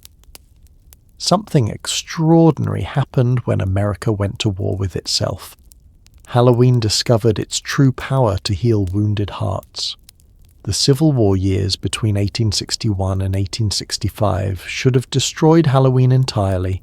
According to social historian Drew Gilpin Faust's research in This Republic of Suffering, American communities were overwhelmed by death on a scale no one had ever imagined. over 620,000 soldiers died, leaving virtually every family mourning lost fathers, sons, brothers, and husbands.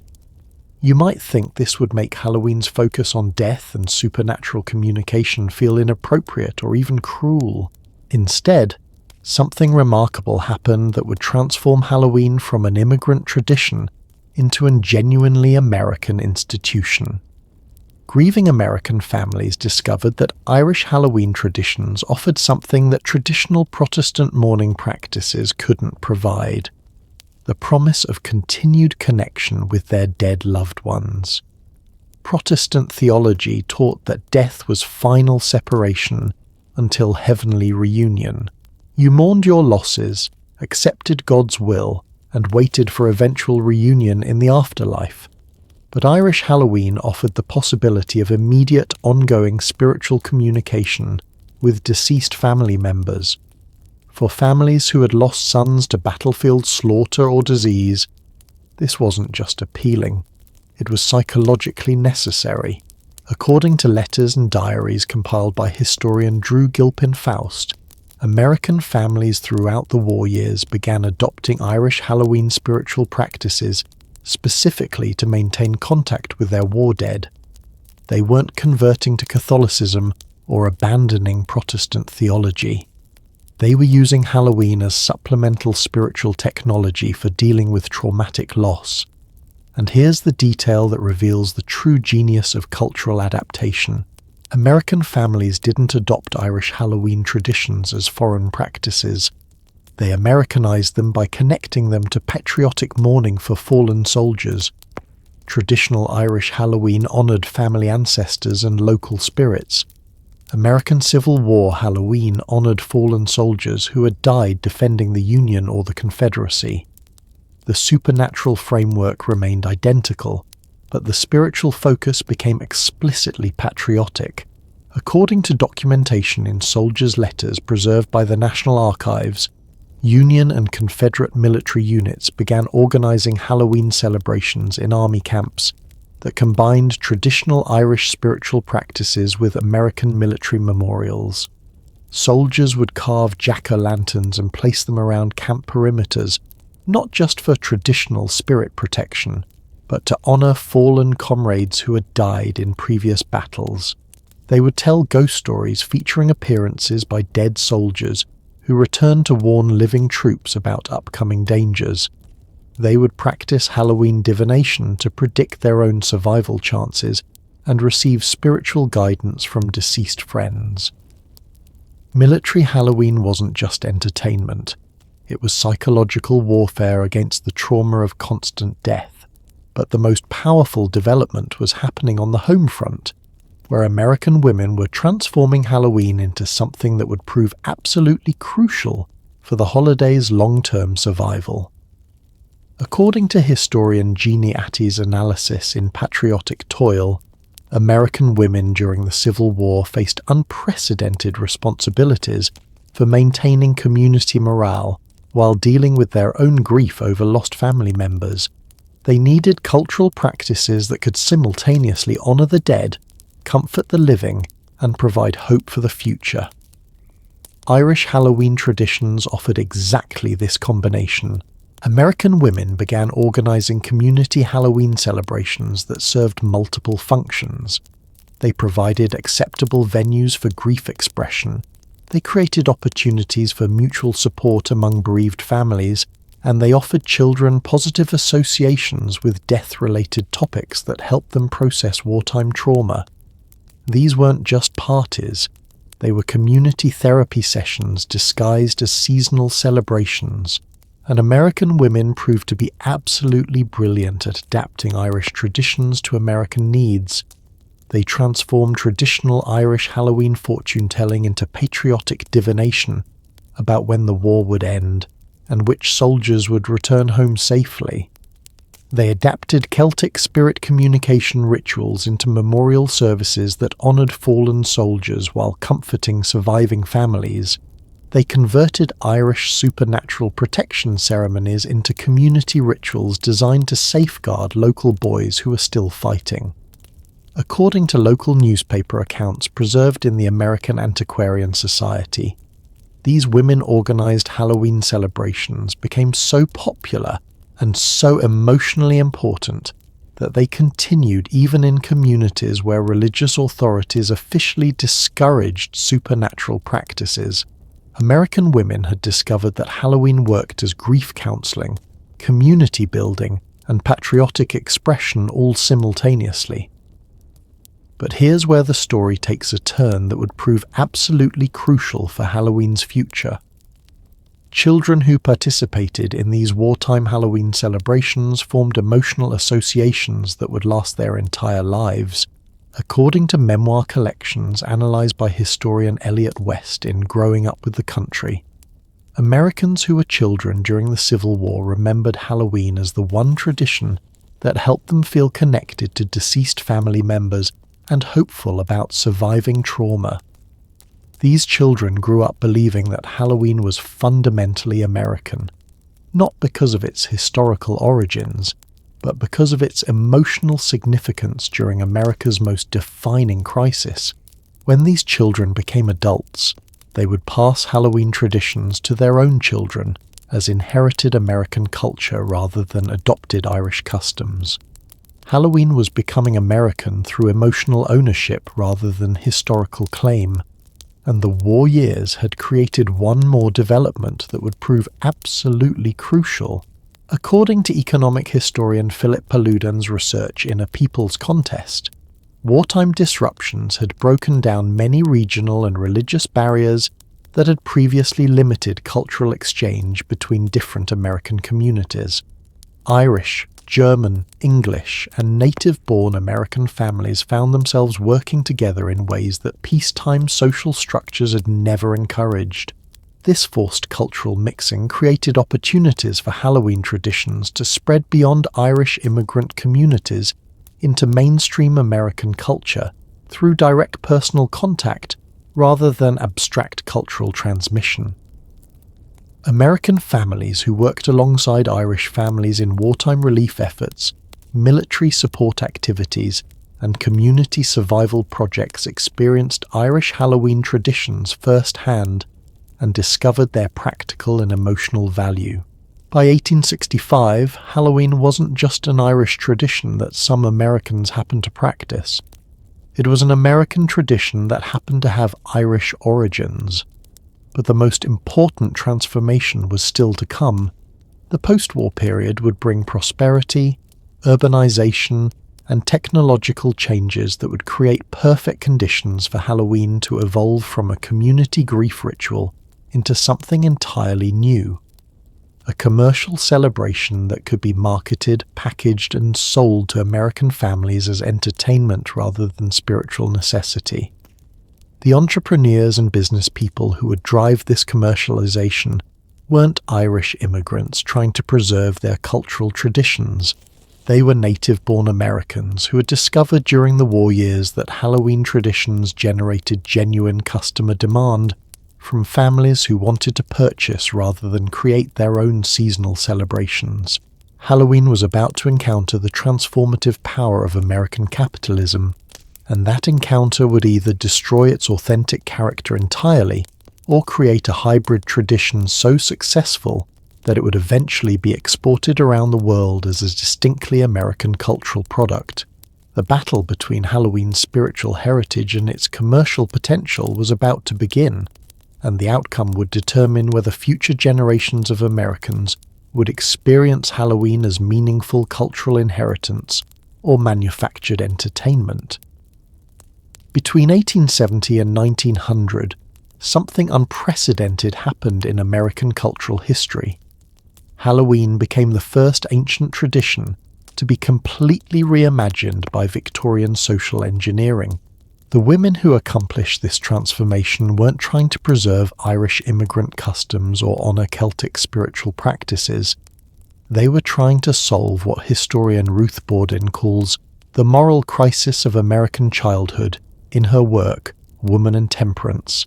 Victorian American mothers faced a social problem that previous generations had never encountered. how to raise morally upright children in rapidly industrializing cities where traditional community supervision was breaking down. And they discovered that Halloween traditions, properly managed and carefully sanitized, offered a perfect solution. According to women's magazines from the period, preserved in the American periodical series, Victorian mothers were explicitly advised to use Halloween celebrations as character-building exercises that would teach children important moral lessons while providing them with excitement that might otherwise lead them toward less wholesome activities. But here's what makes this story absolutely fascinating.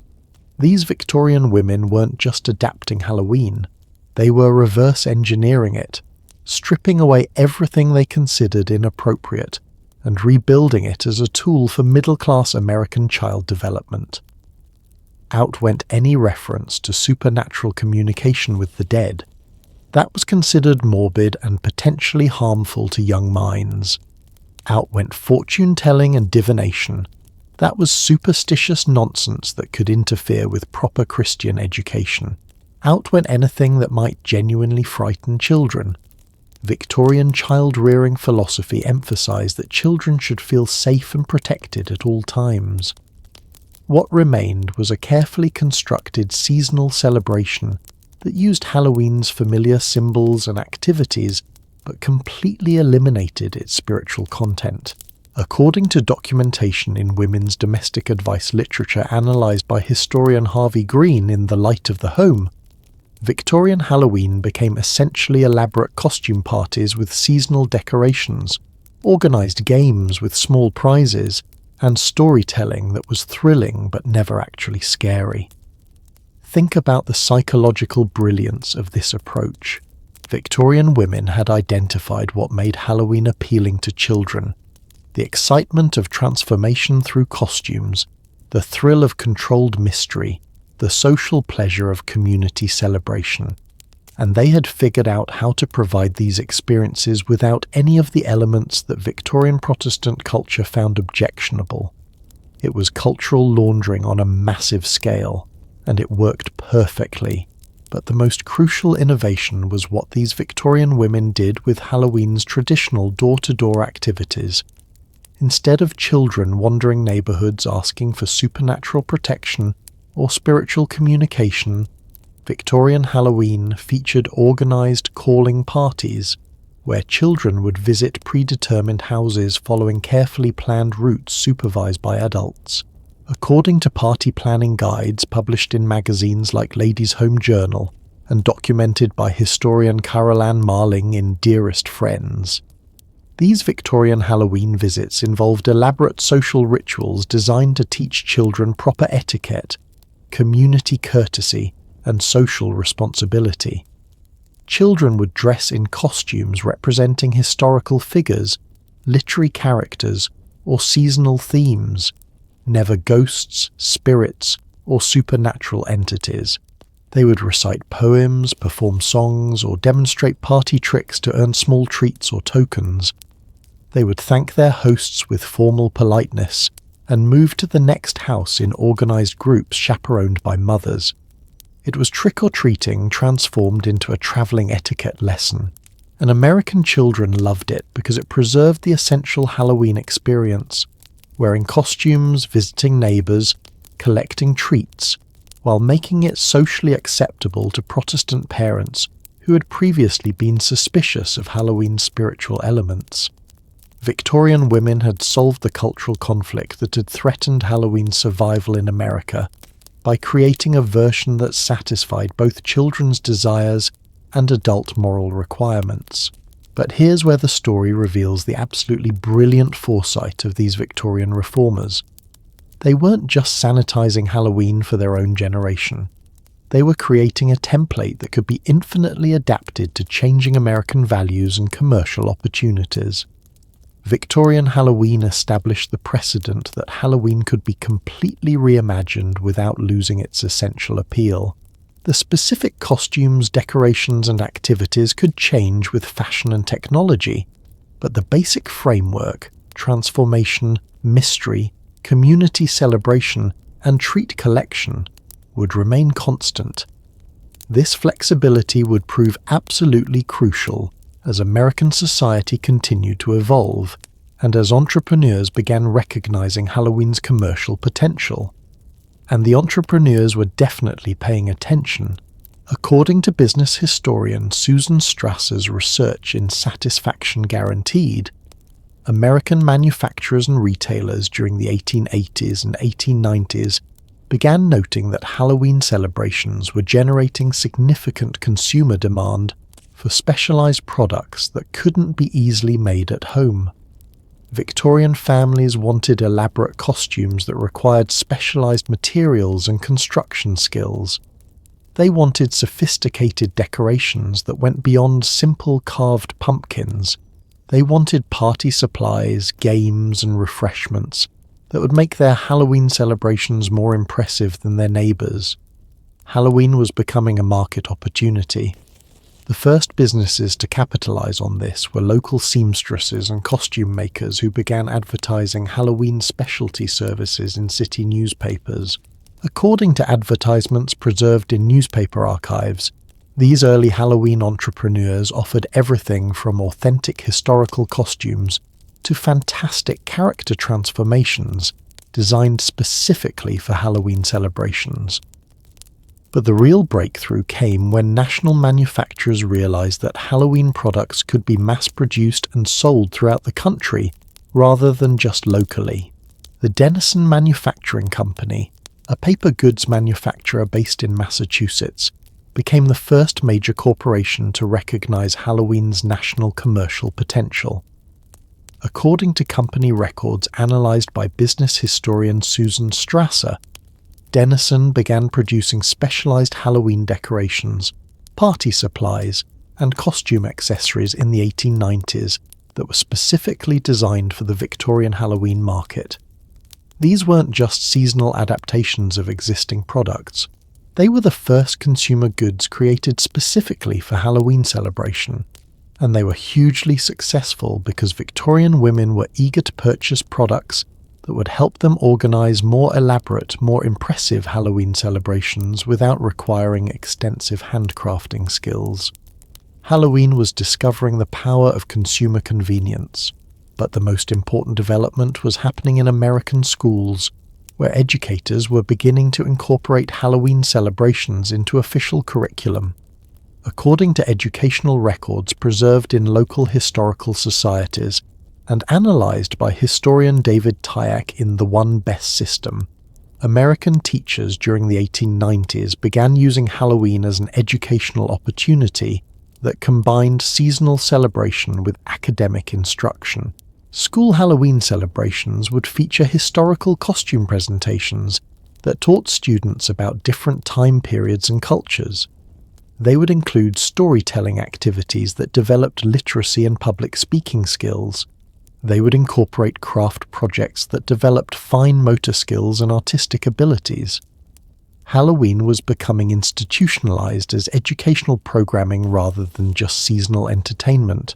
This school adoption was absolutely crucial for Halloween's long-term survival, because it meant that Halloween experiences were becoming standard childhood memories for all American children, not just those whose families chose to participate in private celebrations.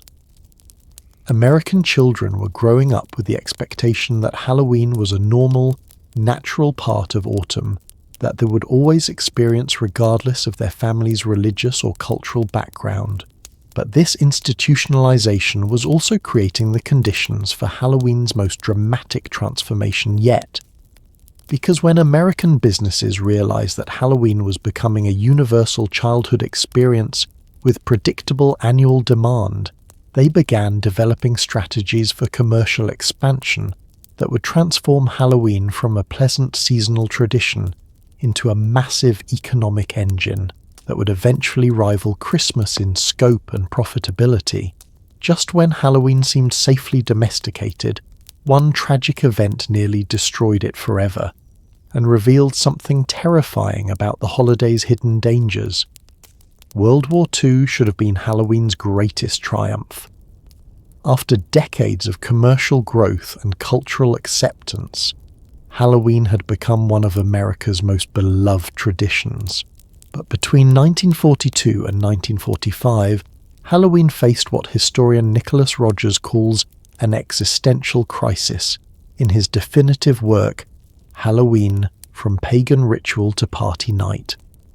The problem wasn't religious opposition or cultural hostility. The problem was sugar.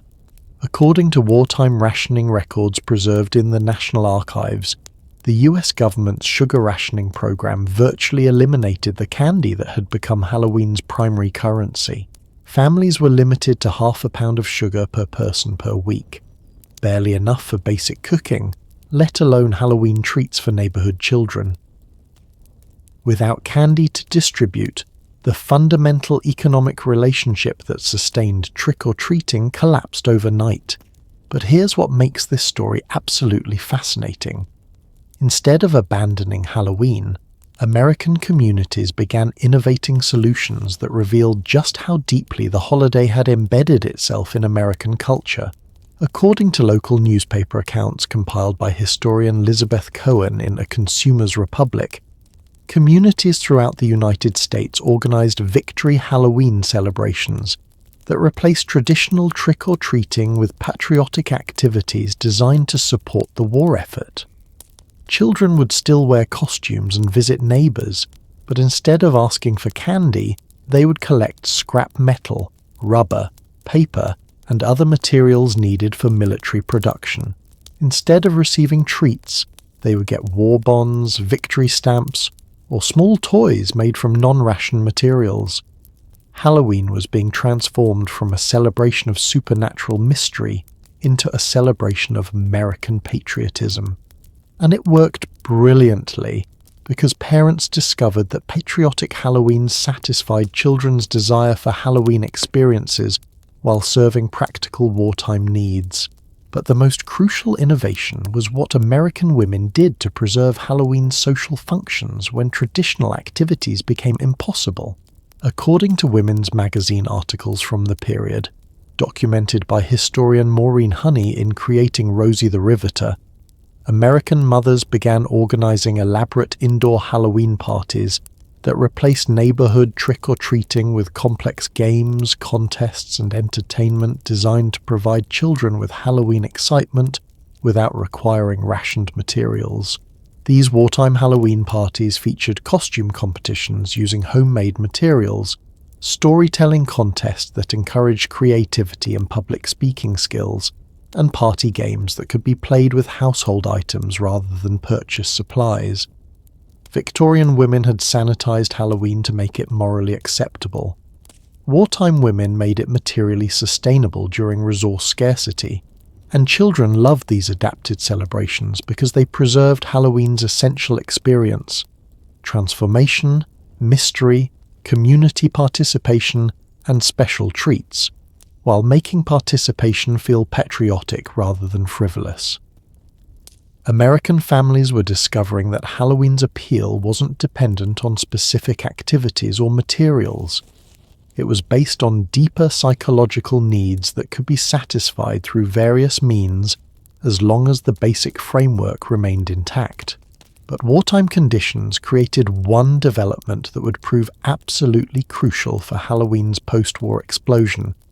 According to military records analysed by historian John Morton Bloom in V Was for Victory, American soldiers serving overseas began organising Halloween celebrations in military camps that combined traditional American Halloween activities with local customs from the countries where they were stationed.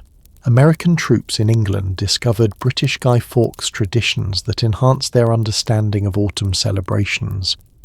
Soldiers in the Pacific encountered Asian ancestor veneration practices that resonated with Halloween's original spiritual purposes. Military personnel in Europe learned about regional harvest festivals that provided new ideas for costume and decoration themes. These soldier anthropologists were accidentally conducting cross-cultural research that would enrich American Halloween when they returned home after the war. And when they did return, they brought with them not just international Halloween innovations, but also unprecedented disposable income and pent-up consumer demand that would fuel the greatest commercial expansion in Halloween history. The post-war economic boom created perfect conditions for Halloween's transformation from a pleasant seasonal tradition into a massive commercial enterprise. According to economic historian Elizabeth Cohen's analysis, American families in the late 1940s and 1950s had more money to spend on non-essential purchases than any previous generation in human history.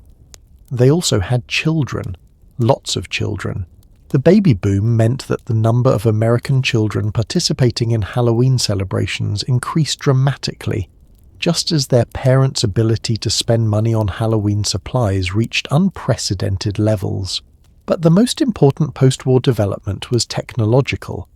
Mass production techniques developed during wartime manufacturing were being applied to consumer goods, making it possible to produce Halloween costumes, decorations, and candy at scales and prices that had never been achievable before. According to business records preserved in corporate archives and analyzed by historian Susan Strasser in Satisfaction Guaranteed, major American manufacturers began treating Halloween as a significant market opportunity that justified substantial investment in product development and marketing. The Halco Company began mass-producing Halloween costumes using synthetic materials and assembly line techniques that made elaborate costumes affordable for middle-class families. The Ben Cooper Company developed innovative costume designs that reflected popular culture trends, creating Halloween costumes based on radio shows, comic books, and early television programs. Halloween was becoming not just a seasonal celebration, but a reflection of American popular culture and consumer capitalism. And candy manufacturers were making innovations that would transform trick-or-treating forever. Instead of distributing homemade treats or bulk candy purchased by the pound, manufacturers began producing individually wrapped Halloween-specific candies that were designed specifically for trick-or-treat distribution. According to industry records documented by food historian Laura Shapiro in Something from the Oven, companies like Mars, Hershey's, and Ferrara began creating miniature versions of popular candies that were more convenient for Halloween distribution and more appealing to children than traditional alternatives. These fun-size candies weren't just smaller versions of regular products. They were specifically engineered to optimize the trick-or-treat experience for both children and adults. Children preferred them because they could collect larger varieties of different treats during a single evening. Adults preferred them because they could purchase pre-packaged assortments that eliminated the time and expense of preparing homemade treats. Halloween candy was becoming industrialized, and this industrialization was making Halloween participation easier and more attractive for American families. But this commercial success was creating a new challenge that would test Halloween's cultural resilience. As Halloween became increasingly commercialized, critics began arguing that it was losing its authentic character and becoming nothing more than a marketing opportunity designed to sell products to children. Religious leaders who had previously accepted Halloween as harmless entertainment began expressing concerns that commercial Halloween was promoting materialism and consumer excess that conflicted with Christian values. Educators who had supported Halloween as educational programming began questioning whether commercial Halloween was teaching children appropriate lessons about community, sharing, and cultural appreciation. Even parents who enjoyed Halloween celebrations began worrying that their children were becoming more interested in collecting candy and acquiring costumes than in experiencing the community connections and creative expression that had made Halloween meaningful for previous generations. Halloween was facing a crisis of authenticity that would force American culture to decide whether commercial success was compatible with cultural significance. The resolution of this crisis would determine whether Halloween would continue to evolve as a living tradition or calcify as a purely commercial product designed to generate corporate profits rather than meaningful human experiences. Throughout the 1960s and 70s, a moral panic swept across America that would fundamentally reshape Halloween forever. And it all started with one terrifying urban legend that turned out to be almost completely false. The panic began with what sociologist Joel Best calls Halloween sadism in his groundbreaking research documented in Threatened Children. Parents across America became convinced that strangers were deliberately tampering with Halloween candy to harm children, putting razor blades in apples, lacing chocolate with poison, or hiding needles in candy bars. The fear was so intense and so widespread that by 1975, according to the newspaper coverage analysed by folklorist Jan Harold Brunvand in The Vanishing Hitchhiker, many American communities had essentially banned traditional trick-or-treating in favour of supervised alternatives like church parties and school carnivals. But here's the absolutely shocking truth that researchers discovered when they actually investigated these claims. According to Joel Best's comprehensive analysis of police reports, hospital records, and newspaper accounts from 1958 to 1984, he found only 2 confirmed deaths that could be attributed to Halloween candy tampering. 2 in 26 years. And both cases involved family members, not strangers. One case was a father who poisoned his own son's candy to collect insurance money. The other was a child who accidentally consumed his uncle's heroin stash that had been stored in the same location as Halloween candy. There wasn't a single verified case of a stranger deliberately tampering with Halloween candy to harm random children. The Halloween sadism epidemic that terrified an entire generation of American parents was essentially a myth. But this myth had real consequences that transformed Halloween in ways we're still experiencing today. According to sociologist Philip Jenkins' research in Moral Panic, the Halloween candy tampering scare led to the development of what he calls stranger danger culture, the widespread belief that unknown adults posed constant threats to children that required extensive precautionary measures. American parents began treating Halloween trick-or-treating not as a community celebration, where neighbours shared treats with local children, but as a dangerous activity requiring careful supervision and extensive safety protocols. Children were instructed never to eat homemade treats from neighbours they didn't know personally. Parents were advised to X-ray candy before allowing children to consume it, and many hospitals actually offered free X-ray services for Halloween candy throughout the 1970s and 80s. Trick-or-treating routes were restricted to houses where parents personally knew the residents. Many families abandoned traditional neighbourhood trick-or-treating entirely in favour of organised alternatives at churches, schools and shopping malls. Halloween was being transformed from a community-building activity into a risk management exercise. And this transformation was happening just as American society was experiencing broader changes that would make traditional Halloween increasingly difficult to sustain. According to demographic research by historian Stephanie Kuntz in The Way We Never Were, the 1970s and 80s saw massive increases in single-parent households, 2-career families, and suburban sprawl that made it harder for communities to organise traditional Halloween celebrations. Many neighbourhoods no longer had the density of stay-at-home mothers who had previously coordinated Halloween activities.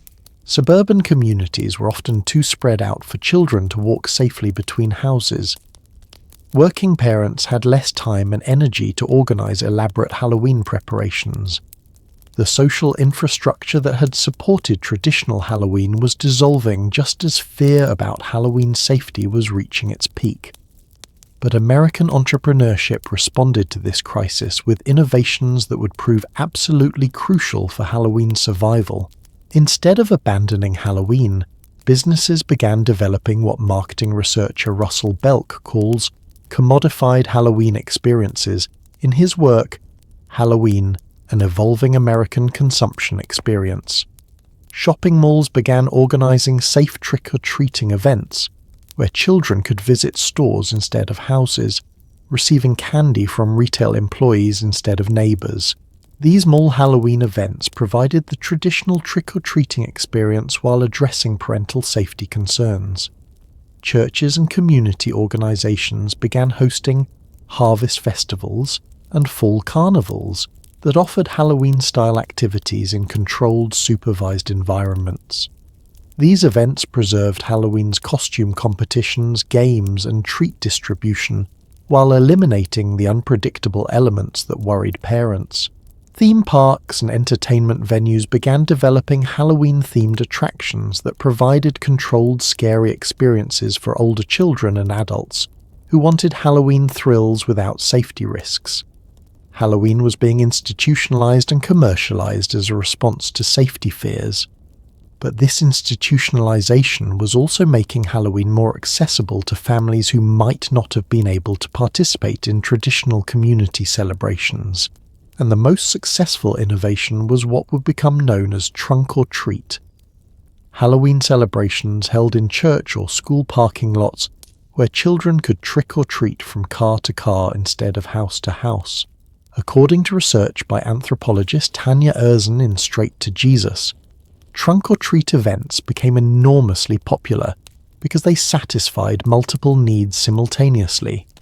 They provided children with authentic trick-or-treating experiences, they gave parents complete control over safety conditions, and they allowed communities to maintain Halloween traditions while addressing contemporary concerns about child protection. Trunk or treat wasn't just a safety adaptation, it was a cultural innovation that made Halloween participation possible for families who couldn't access traditional neighborhood trick-or-treating due to geographic, economic, or social circumstances. But the most important development was happening in the candy industry, where manufacturers were responding to safety concerns with packaging innovations that would transform Halloween economics forever. Instead of relying on homemade treats or bulk candy that could potentially be tampered with, manufacturers began producing individually wrapped, factory-sealed Halloween candies that provided visible evidence of product integrity. According to industry research documented by food historian Laura Shapiro, candy companies began marketing Halloween products specifically as safe alternatives to homemade treats, using tamper-evident packaging and corporate brand recognition as selling points for safety-conscious parents. This wasn't just product development, it was the complete industrialization of Halloween treat distribution. Halloween candy changed from a homemade expression of community hospitality to a manufactured product designed for mass consumption. And this industrialization had an unexpected consequence that would prove absolutely crucial for Halloween's continued growth. Mass-produced Halloween candy was cheaper, more convenient, and more reliable than homemade alternatives. Parents discovered that they could participate in Halloween treat distribution with minimal time investment and guaranteed results. This convenience factor made Halloween participation accessible to busy families who might not have been able to manage traditional Halloween preparations, dramatically expanding the number of households that could afford to participate in trick-or-treating distribution. Halloween was becoming more democratic through commercialization. More families could participate because participation required purchasing power rather than domestic labor and community connections. But this democratization was also creating new inequalities and cultural tensions that would challenge Halloween's claim to be an inclusive American tradition. Communities with higher incomes could afford more elaborate Halloween celebrations, more expensive costumes, and more generous treat distribution. Wealthier neighborhoods became destinations for trick-or-treaters from other areas, creating what sociologist Alison Pugh calls Halloween tourism in her research on childhood inequality. Meanwhile, lower-income families often couldn't afford the costumes, decorations, and candy that had become expected elements of Halloween participation, leading to what researchers call Halloween exclusion. Children who couldn't fully participate in celebrations that had supposedly become more accessible through commercialization. Halloween's transformation into a consumer experience was revealing uncomfortable truths about American inequality that would force communities to confront questions about who belonged in Halloween celebrations and who was responsible for ensuring that all children could participate in what had become America's most beloved children's holiday. Right now, as we speak, Halloween is generating more money than the GDP of small nations, and it's creating cultural battles that would make those ancient Celtic druids spin in their graves. According to the National Retail Federation's 2023 Consumer Spending Survey, Americans spent $12.2 billion on Halloween last year. $12 billion. To put that in perspective, that's more than the annual economic output of countries like Jamaica or Estonia. We're talking about an economic engine that rivals Christmas in its commercial impact. But here's what makes this figure absolutely mind-blowing. It represents a 2,000% increase from Halloween spending in 1980, adjusted for inflation, according to economic historian Penny Restad's analysis in Christmas in America. How did a holiday that was nearly killed by World War II sugar rationing become the second largest commercial celebration in American culture? The answer reveals something profound about how modern consumer capitalism transforms ancient traditions, and it's not always what you might expect. The corporate takeover of Halloween began in earnest during the 1980s, when retail analysts discovered what marketing researcher Russell Belk calls the Halloween paradox in his studies of consumer behavior. Unlike Christmas, which had become associated with expensive gift-giving that created financial stress for many families, Halloween offered what marketers call low-commitment, high-participation spending opportunities. Halloween purchases were typically small-ticket items, costumes, decorations, candy, that families could afford even during economic uncertainty. But the sheer volume of participants created massive aggregate revenue that was extremely attractive to retailers looking for reliable seasonal sales growth. According to business records analysed by historian Susan Strasser in Satisfaction Guaranteed, major retail chains began treating Halloween as a crucial profit centre that could boost fourth-quarter earnings while requiring minimal inventory investment compared to Christmas merchandise. But the most brilliant innovation was how corporations figured out how to extend Halloween from a single-night celebration into a month-long shopping season. Instead of just selling Halloween supplies for October 31st, retailers began promoting what marketing executives call Halloween lifestyle products that extended the shopping period from early September through early November. Halloween decorations became fall decor that could justify purchases from Labor Day through Thanksgiving. Halloween costumes became character dress-up that could be marketed for multiple occasions throughout autumn. Halloween candy became seasonal treats that could be sold for parties, offices, and personal consumption regardless of actual trick-or-treating participation. According to retail industry analysis by economist Joel Waldfogel in Scroogenomics, this seasonal extension strategy transformed Halloween from a $2 billion annual market in 1990 to a $12 billion market by 2020, primarily by convincing consumers that Halloween-related purchases were appropriate for a much longer time period. Halloween had become a season rather than a single night. But this commercial success was creating cultural conflicts that revealed deep tensions in contemporary American society. The most visible conflict has emerged around what sociologist Sarah Bannett-Weiser calls commodity activism in her work Empowerment Feminism. Halloween costumes have become battlegrounds for debates about cultural appropriation, gender representation, body image, and political expression that extend far beyond Halloween itself.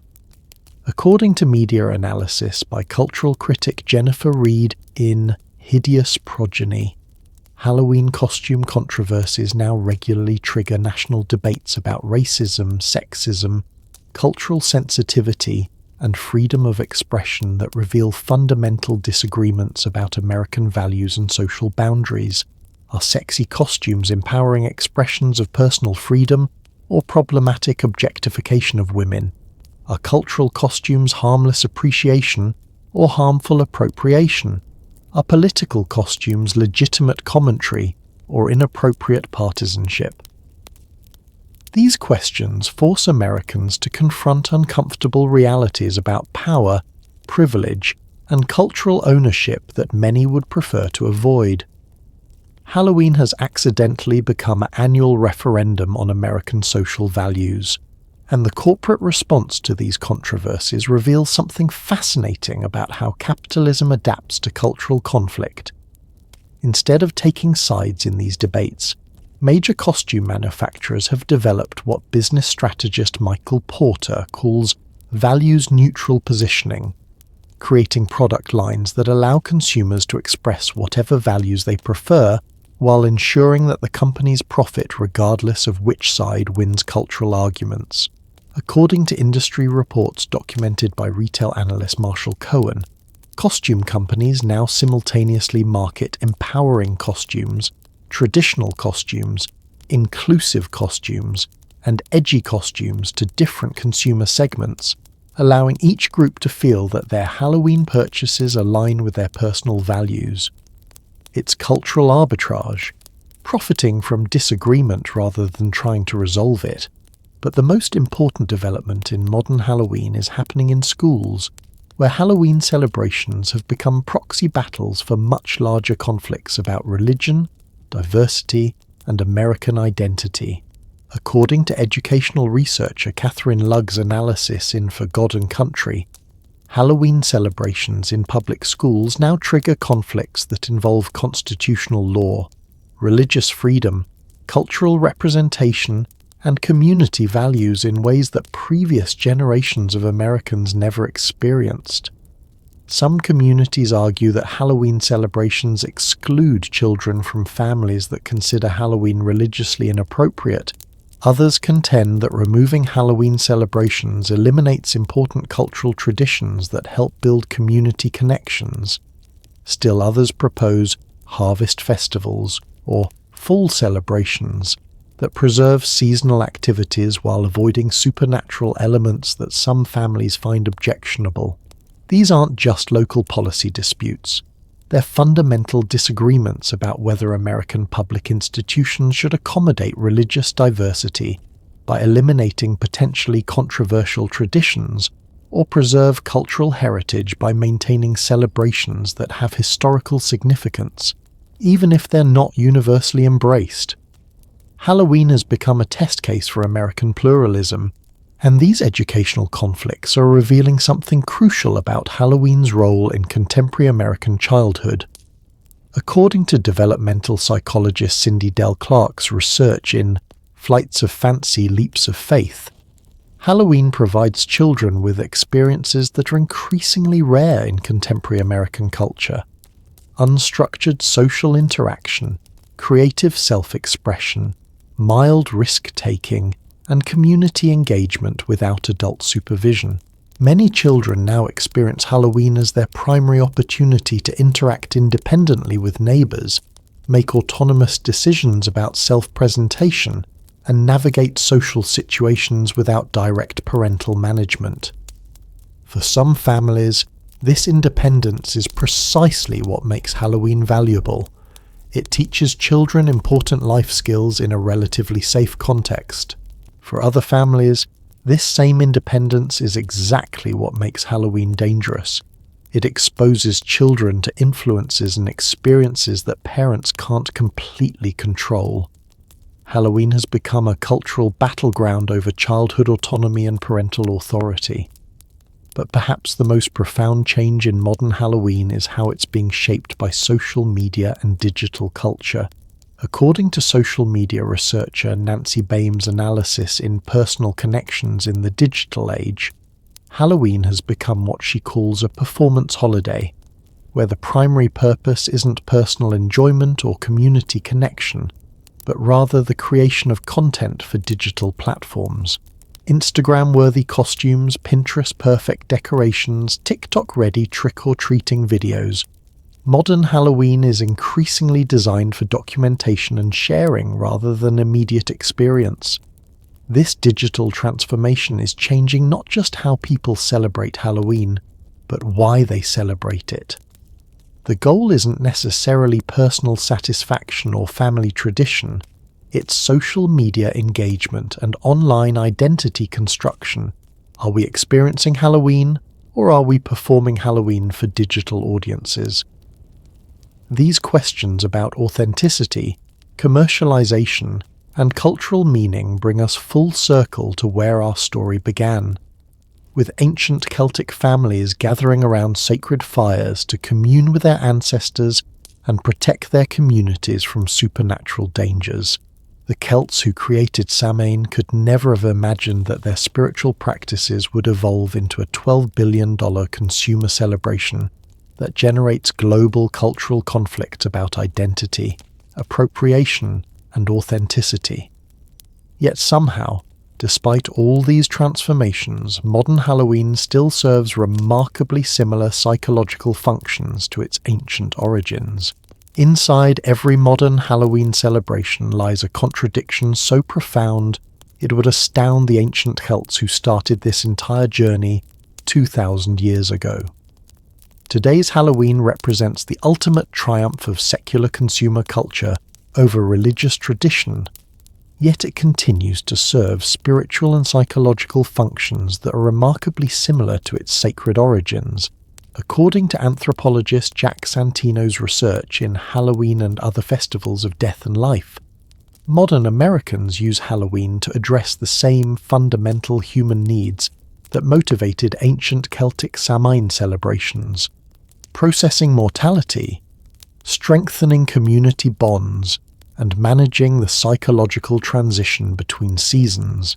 But we do it through shopping malls instead of sacred groves, mass-produced costumes instead of handmade disguises, and corporate candy instead of ritual offerings.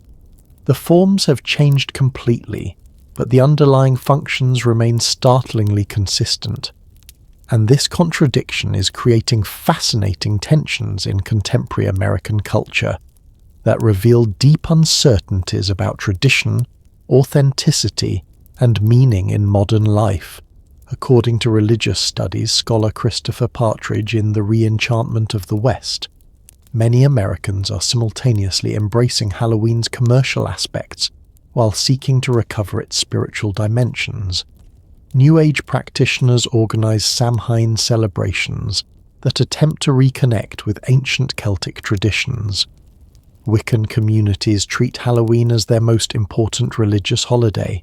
Even secular families often describe Halloween experiences in terms that sound remarkably similar to spiritual language: transformation, mystery, connection with forces beyond ordinary experience. Modern Halloween has become what sociologists call a civil religion, a secular tradition that provides spiritual experiences without requiring religious commitment. But this spiritual hunger is colliding with Halloween's commercial reality in ways that create genuine cultural confusion.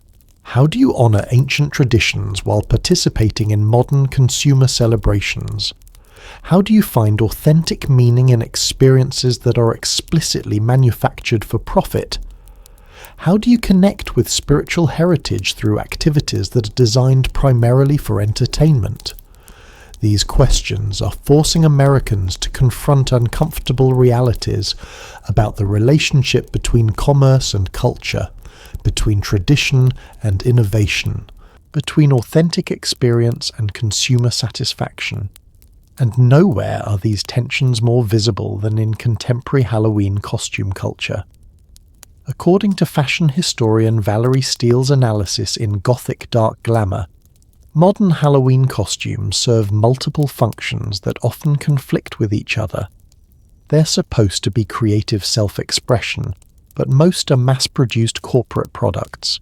They're meant to be scary or mysterious, but they're often designed to be cute or sexy instead of frightening. They're intended to transform the wearer into something else, but they frequently reinforce existing social categories rather than transcending them. Modern Halloween costumes reveal the fundamental tension between Halloween's ancient promise of transformation and its contemporary reality as consumer performance. And children are navigating these contradictions in ways that would fascinate developmental psychologists. According to research by child development expert Cindy Dell Clark in Flights of Fancy, Leaps of Faith, contemporary American children use Halloween as a laboratory for exploring identity, power, and social relationships in ways that their daily lives rarely permit. Through costume selection, children experiment with gender expression, racial identity, social status, and personal values. Through trick-or-treating, they practice independence, social interaction, and economic exchange. Through Halloween parties and activities, they explore friendship dynamics, group membership, and cultural belonging. Modern Halloween has become what educators call identity play, a safe space for children to try on different versions of themselves and explore possibilities that might not be available in other contexts. But this identity exploration is happening within a highly commercialized framework that shapes children's options in ways that previous generations never experienced. According to media researcher Ellen Seiter's analysis in Sold Separately, children's Halloween costume choices are now heavily influenced by corporate marketing campaigns, movie releases, television programming, and social media trends rather than personal creativity or cultural tradition. Children don't just choose costumes, they choose from pre-selected options created by entertainment companies to promote specific products and franchises. Their Halloween experiences are becoming extensions of corporate brand strategies rather than expressions of individual imagination.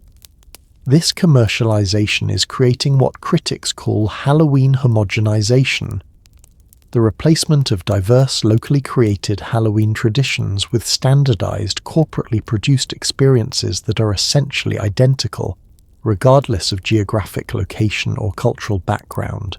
But perhaps the most profound change in modern Halloween is how it's being affected by America's increasingly polarized political culture.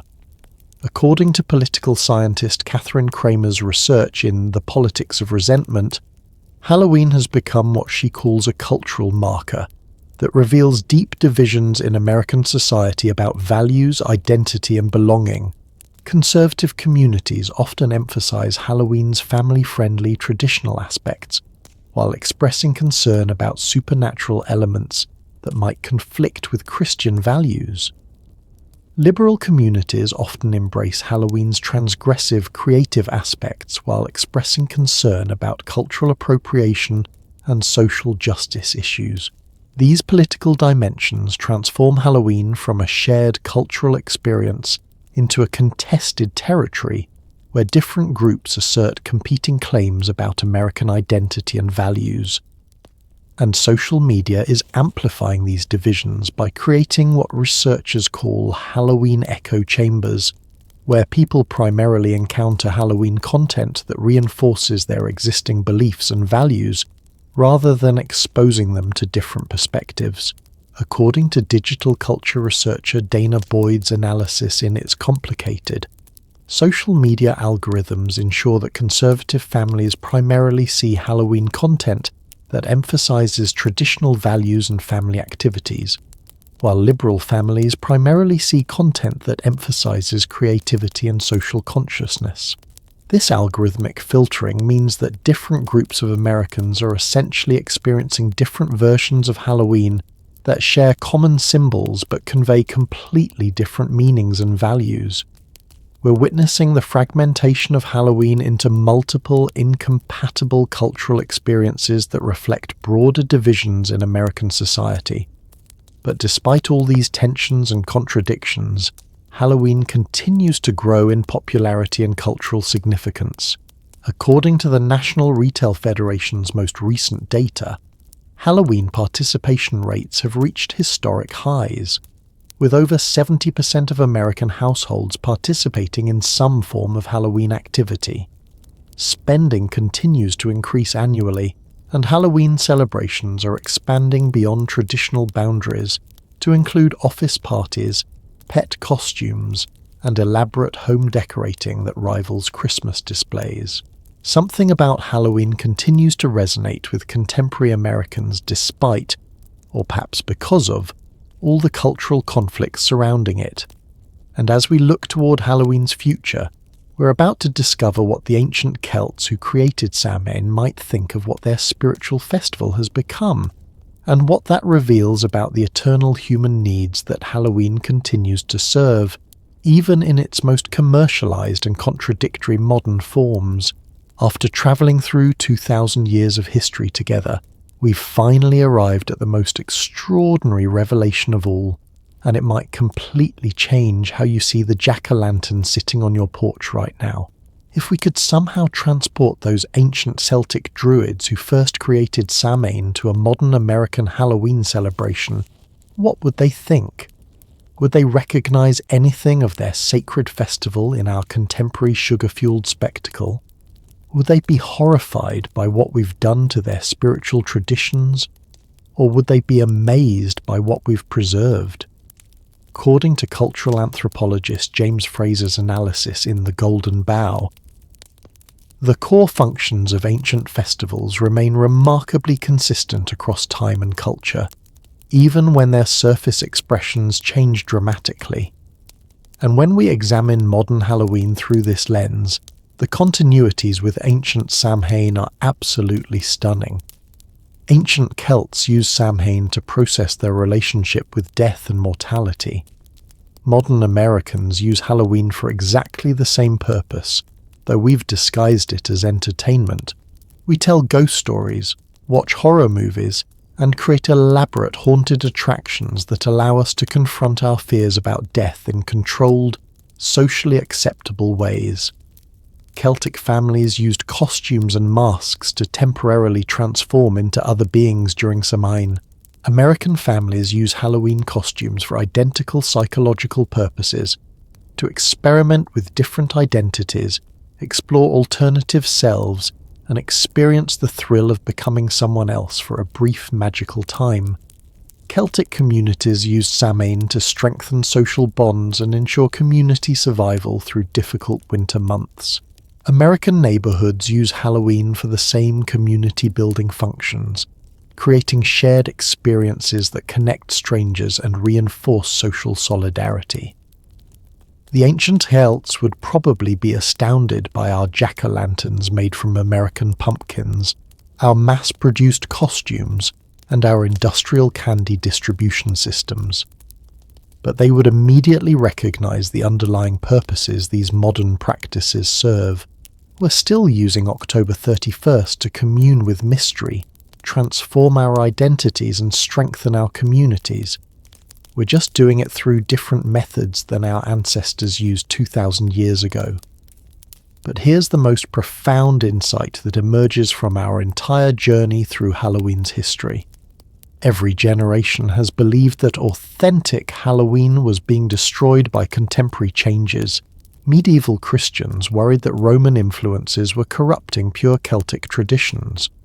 Protestant reformers believed that Catholic adaptations had ruined original Christian meanings.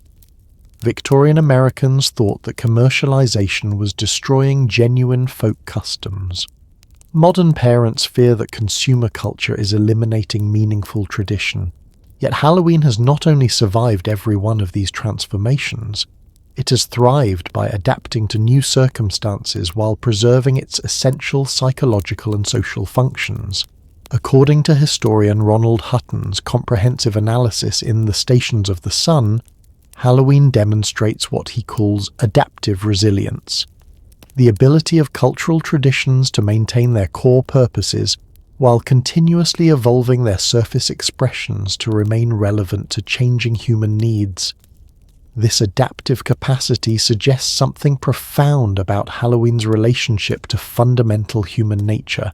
We apparently need experiences that allow us to confront mortality, experiment with identity, and celebrate community in ways that ordinary life rarely provides. Halloween offers these experiences in forms that each generation can accept and enjoy. But what does this mean for Halloween's future? Are we on the verge of changes that will transform Halloween as dramatically as previous historical shifts? Or has Halloween achieved a stable form that will persist indefinitely? According to trend analyst Faith Popcorn's research in the Popcorn Report, contemporary Halloween is experiencing several developments that could reshape it fundamentally over the next few decades. Climate change is altering the seasonal patterns that have traditionally defined Halloween timing. Earlier autumns and less predictable weather could affect outdoor trick-or-treating and seasonal decoration traditions in ways that force communities to develop new forms of Halloween celebration.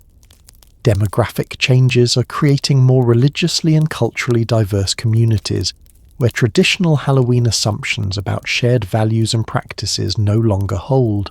These communities are experimenting with inclusive alternatives that preserve Halloween's social functions while accommodating different religious and cultural sensitivities. Technological innovations are creating virtual and augmented reality Halloween experiences that could eventually replace physical trick-or-treating and in-person costume parties with digital alternatives that provide similar psychological rewards through different mechanisms. Economic inequality is making traditional Halloween participation increasingly expensive for many American families, potentially creating a two-tier system where wealthier communities enjoy elaborate Halloween celebrations, while lower-income families are excluded from full participation. These changes could push Halloween toward another major transformation comparable to the medieval Christianization, Protestant Reformation, Victorian sanitization, or commercial modernization that we've explored throughout our journey.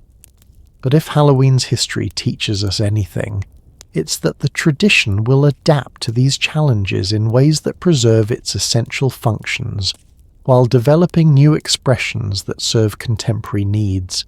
The ancient Celtic druids who created Samhain couldn't have imagined that their sacred festival would become a $12 billion American commercial celebration. But they would probably be impressed by our creativity in maintaining spiritual and community experiences through secular and consumer mechanisms. Halloween's genius lies not in its specific practices, but in its fundamental recognition that human beings need rituals that allow us to play with danger, experiment with transformation, and celebrate community in ways that ordinary life rarely permits. As long as people need to process mortality, explore identity, and strengthen social bonds, some version of Halloween will persist. The costumes will change, the decorations will evolve, the treat distribution methods will adapt to new technologies and social structures, but the underlying psychological and social functions will remain. So here's my question for you as we conclude this incredible journey through 2,000 years of Halloween history. Knowing everything you now know about Halloween's origins, transformations, and persistence, how will you experience Halloween differently this year? Will you see ancient Celtic spiritual practices in your children's trick-or-treating? Will you recognize Roman cultural adaptation in your neighborhood costume parties? Will you appreciate Victorian social engineering in your family Halloween traditions? Will you understand medieval Christian compromise in your school Halloween celebrations? Halloween is simultaneously the most ancient and most modern of American traditions, a 2,000-year-old spiritual practice that has been continuously updated to serve contemporary needs while maintaining its essential character. Every time you carve a jack-o'-lantern, you're participating in Celtic sacred art. Every time you wear a Halloween costume, you're engaging in ancient transformation ritual. Every time you give treats to trick-or-treaters, you're practicing community hospitality that connects you to countless generations of ancestors who use similar customs to strengthen social bonds and ensure collective survival. Modern Halloween isn't a degraded version of ancient traditions. It's the latest chapter in an ongoing story of human creativity, adaptability, and resilience. that began in the misty hills of ancient Ireland and continues in your own neighbourhood every October 31st. The Celts who started this amazing journey would probably be proud of what we've accomplished. We've taken their local tribal festival and transformed it into a global celebration that brings joy, creativity, and community connection to millions of people worldwide. That's not cultural appropriation, that's cultural evolution at its finest. And who knows? Maybe 2,000 years from now, people will be telling stories about how our early 21st century Halloween celebrations were the foundation for whatever magnificent traditions their descendants have created. The story of Halloween isn't ending, it's just beginning a new chapter, and you're helping to write it. Sweet dreams and happy Halloween.